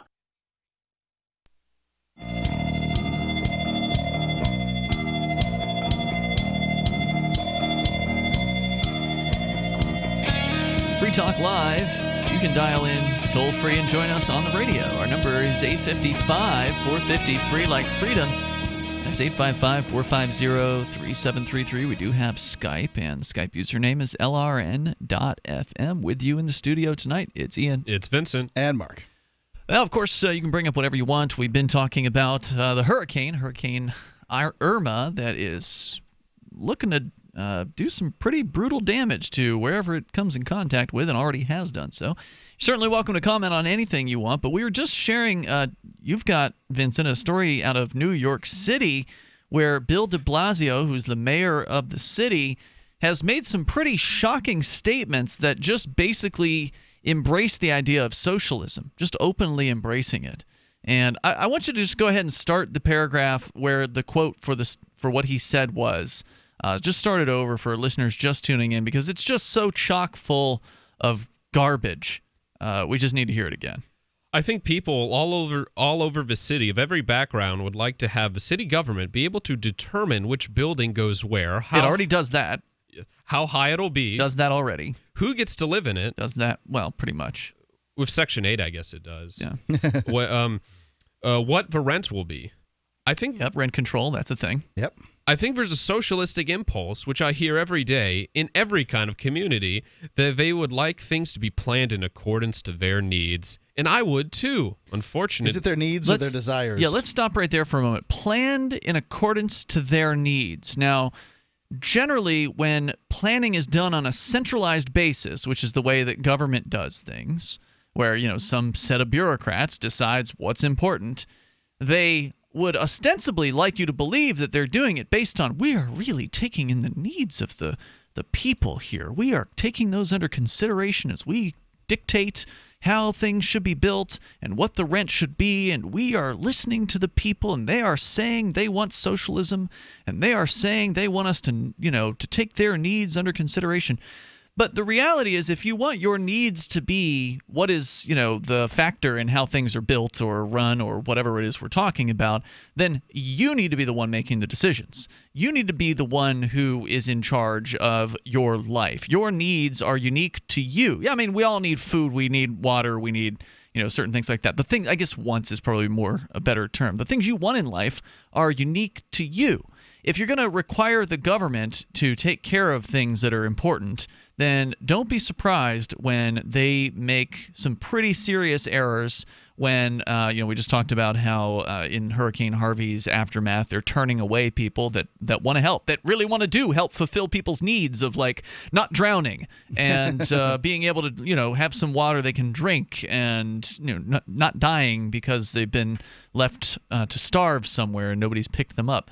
So we saw how the government got in the way there of people who had come to help people with their needs.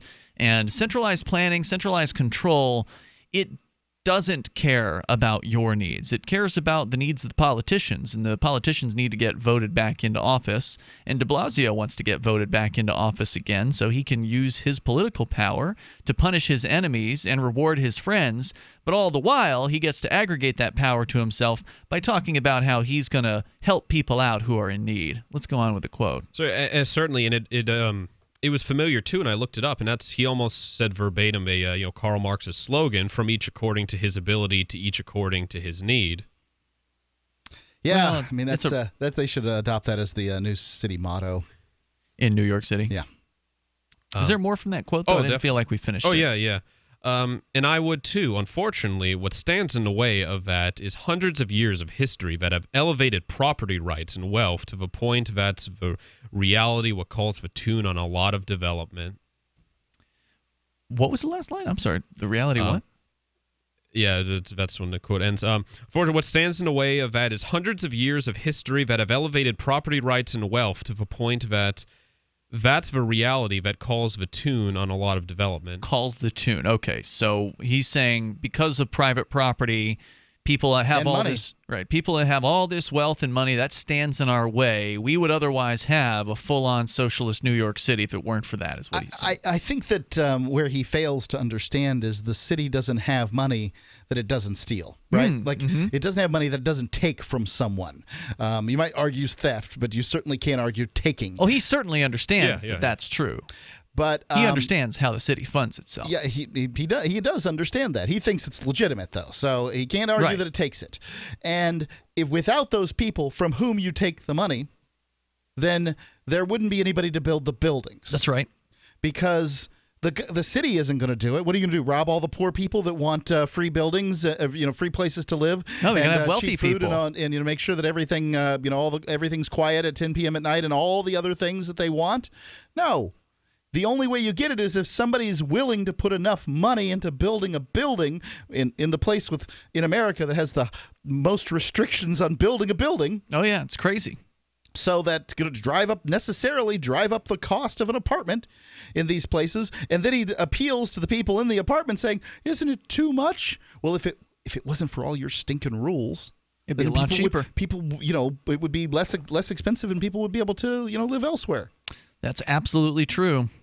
So no one should be surprised to hear the mayor of New York City talking this way. New York, after all, is the least free state of all the 50 states in the union by a large margin. The difference between number 49, California, and New York, according to the Freedom in the 50 States study from this year that was published by the Cato Institute, is tremendous. There's a huge gap in distance as far as their freedom gap. There's a big one between New York and California. So it's way down there at the bottom at number 50, and nobody is even challenging it for 50th place. California's nowhere near it. So this is the worst of the worst. New York State is the worst of the 50 states, and of the cities in New York, I suspect New York City is the worst of all of the cities in New York State as far as most wealth redistribution programs, more forced building codes, and all the nonsense that people have to jump through the hoops just to try to do business there. And that's why people do, right? Like the reason why you would put your business in New York is because there's so much money there. There's so much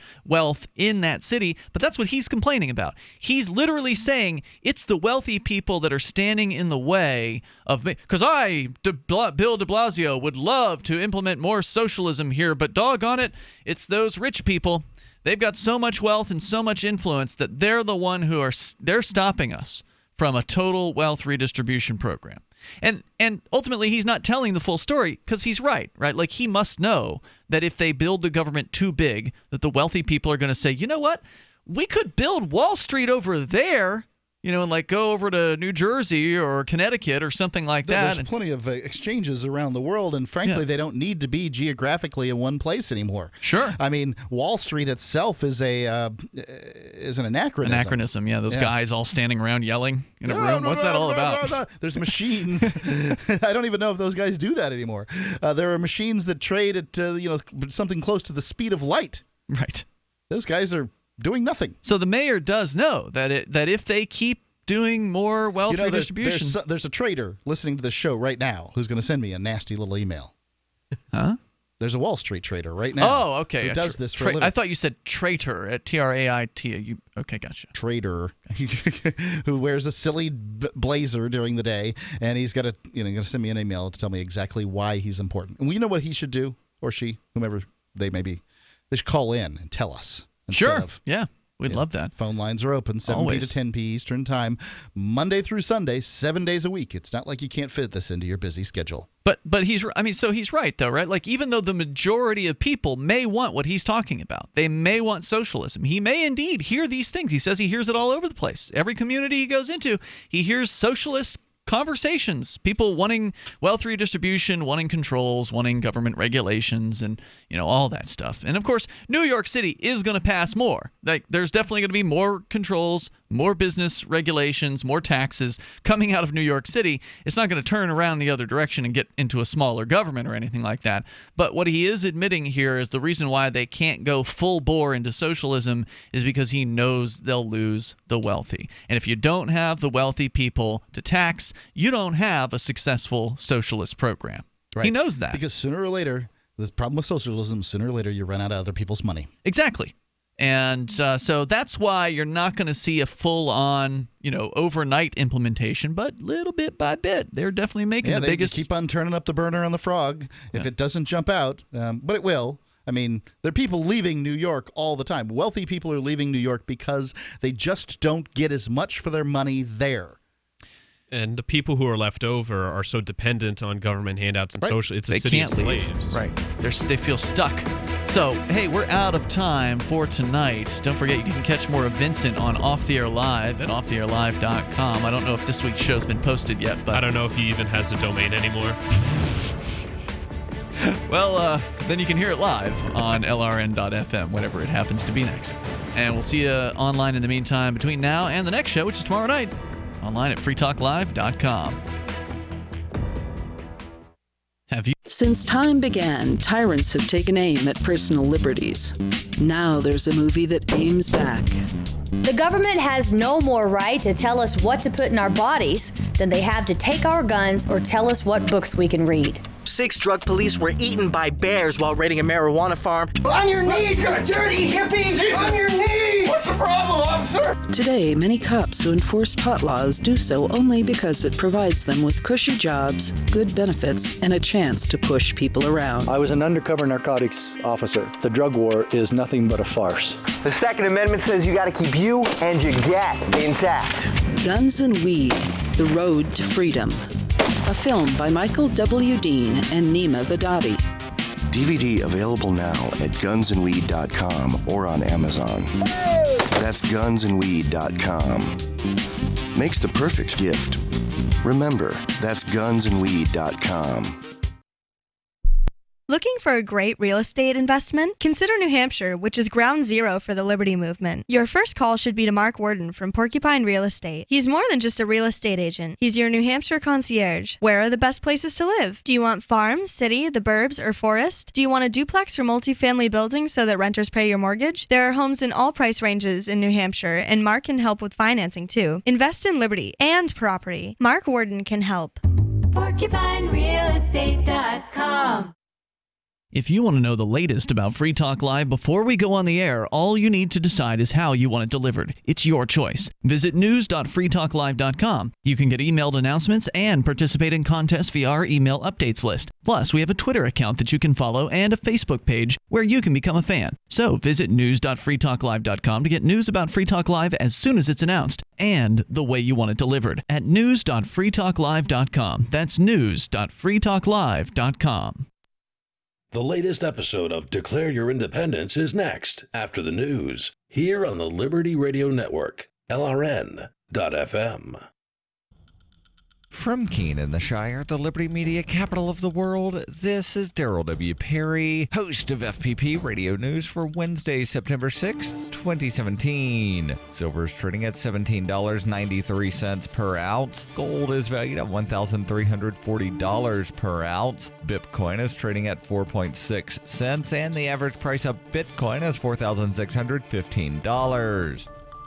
Antiwar.com reports the Islamic State's bus convoy of evacuated fighters and civilians from the Lebanon border remains stranded in the middle of Syria, with the U.S. insisting that all members of the Islamic State within must be killed. 8 days in, it's getting increasingly unpleasant to be stuck in those buses. U.S. officials have reported they are now making it a stated policy that every time a suspected member of the Islamic State gets out of a bus to go urinate, if they get too far away from the buses, they will be killed. The U.S. government is claiming there have been 40 distinct strikes between people needing to urinate and vehicles that get too close to the convoy. Several reports suggest that a lot of members of the Islamic State on the buses have gotten away. There are still plenty of civilians within. The U.S. government has grudgingly allowed water to be delivered to the buses to avoid civilians dying of thirst, but has insisted that Syria is totally to blame for their suffering. Lieutenant General Stephen Townsend says the Syrian government should have always known that the U.S. was never going to accept the evacuation, and that in making such a deal, they are letting women and children suffer. For over 40 years, Roberts & Roberts Brokerage has been a trusted source for buying and selling precious metals. Gold, silver, platinum, and palladium. They don't feed the banks. They're Bitcoin preferred and have removed the minimum purchase amount for all orders paid in the digital currency. Call Roberts & Roberts Brokerage today for knowledgeable advice on buying and selling precious metals and a forward-thinking approach to new technologies. 800-874-9760 or visit online at rrbi.co. UPI reports the National Hurricane Center said Tropical Storm Jose gained strength Tuesday in the Atlantic Ocean and forecast it to become a hurricane by early Thursday. Jose formed Tuesday in the central Atlantic, more than 1,000 miles east of Hurricane Irma. There were no coastal watches or warnings in effect, though the agency warned the Leeward Islands to monitor the storm. The National Hurricane Center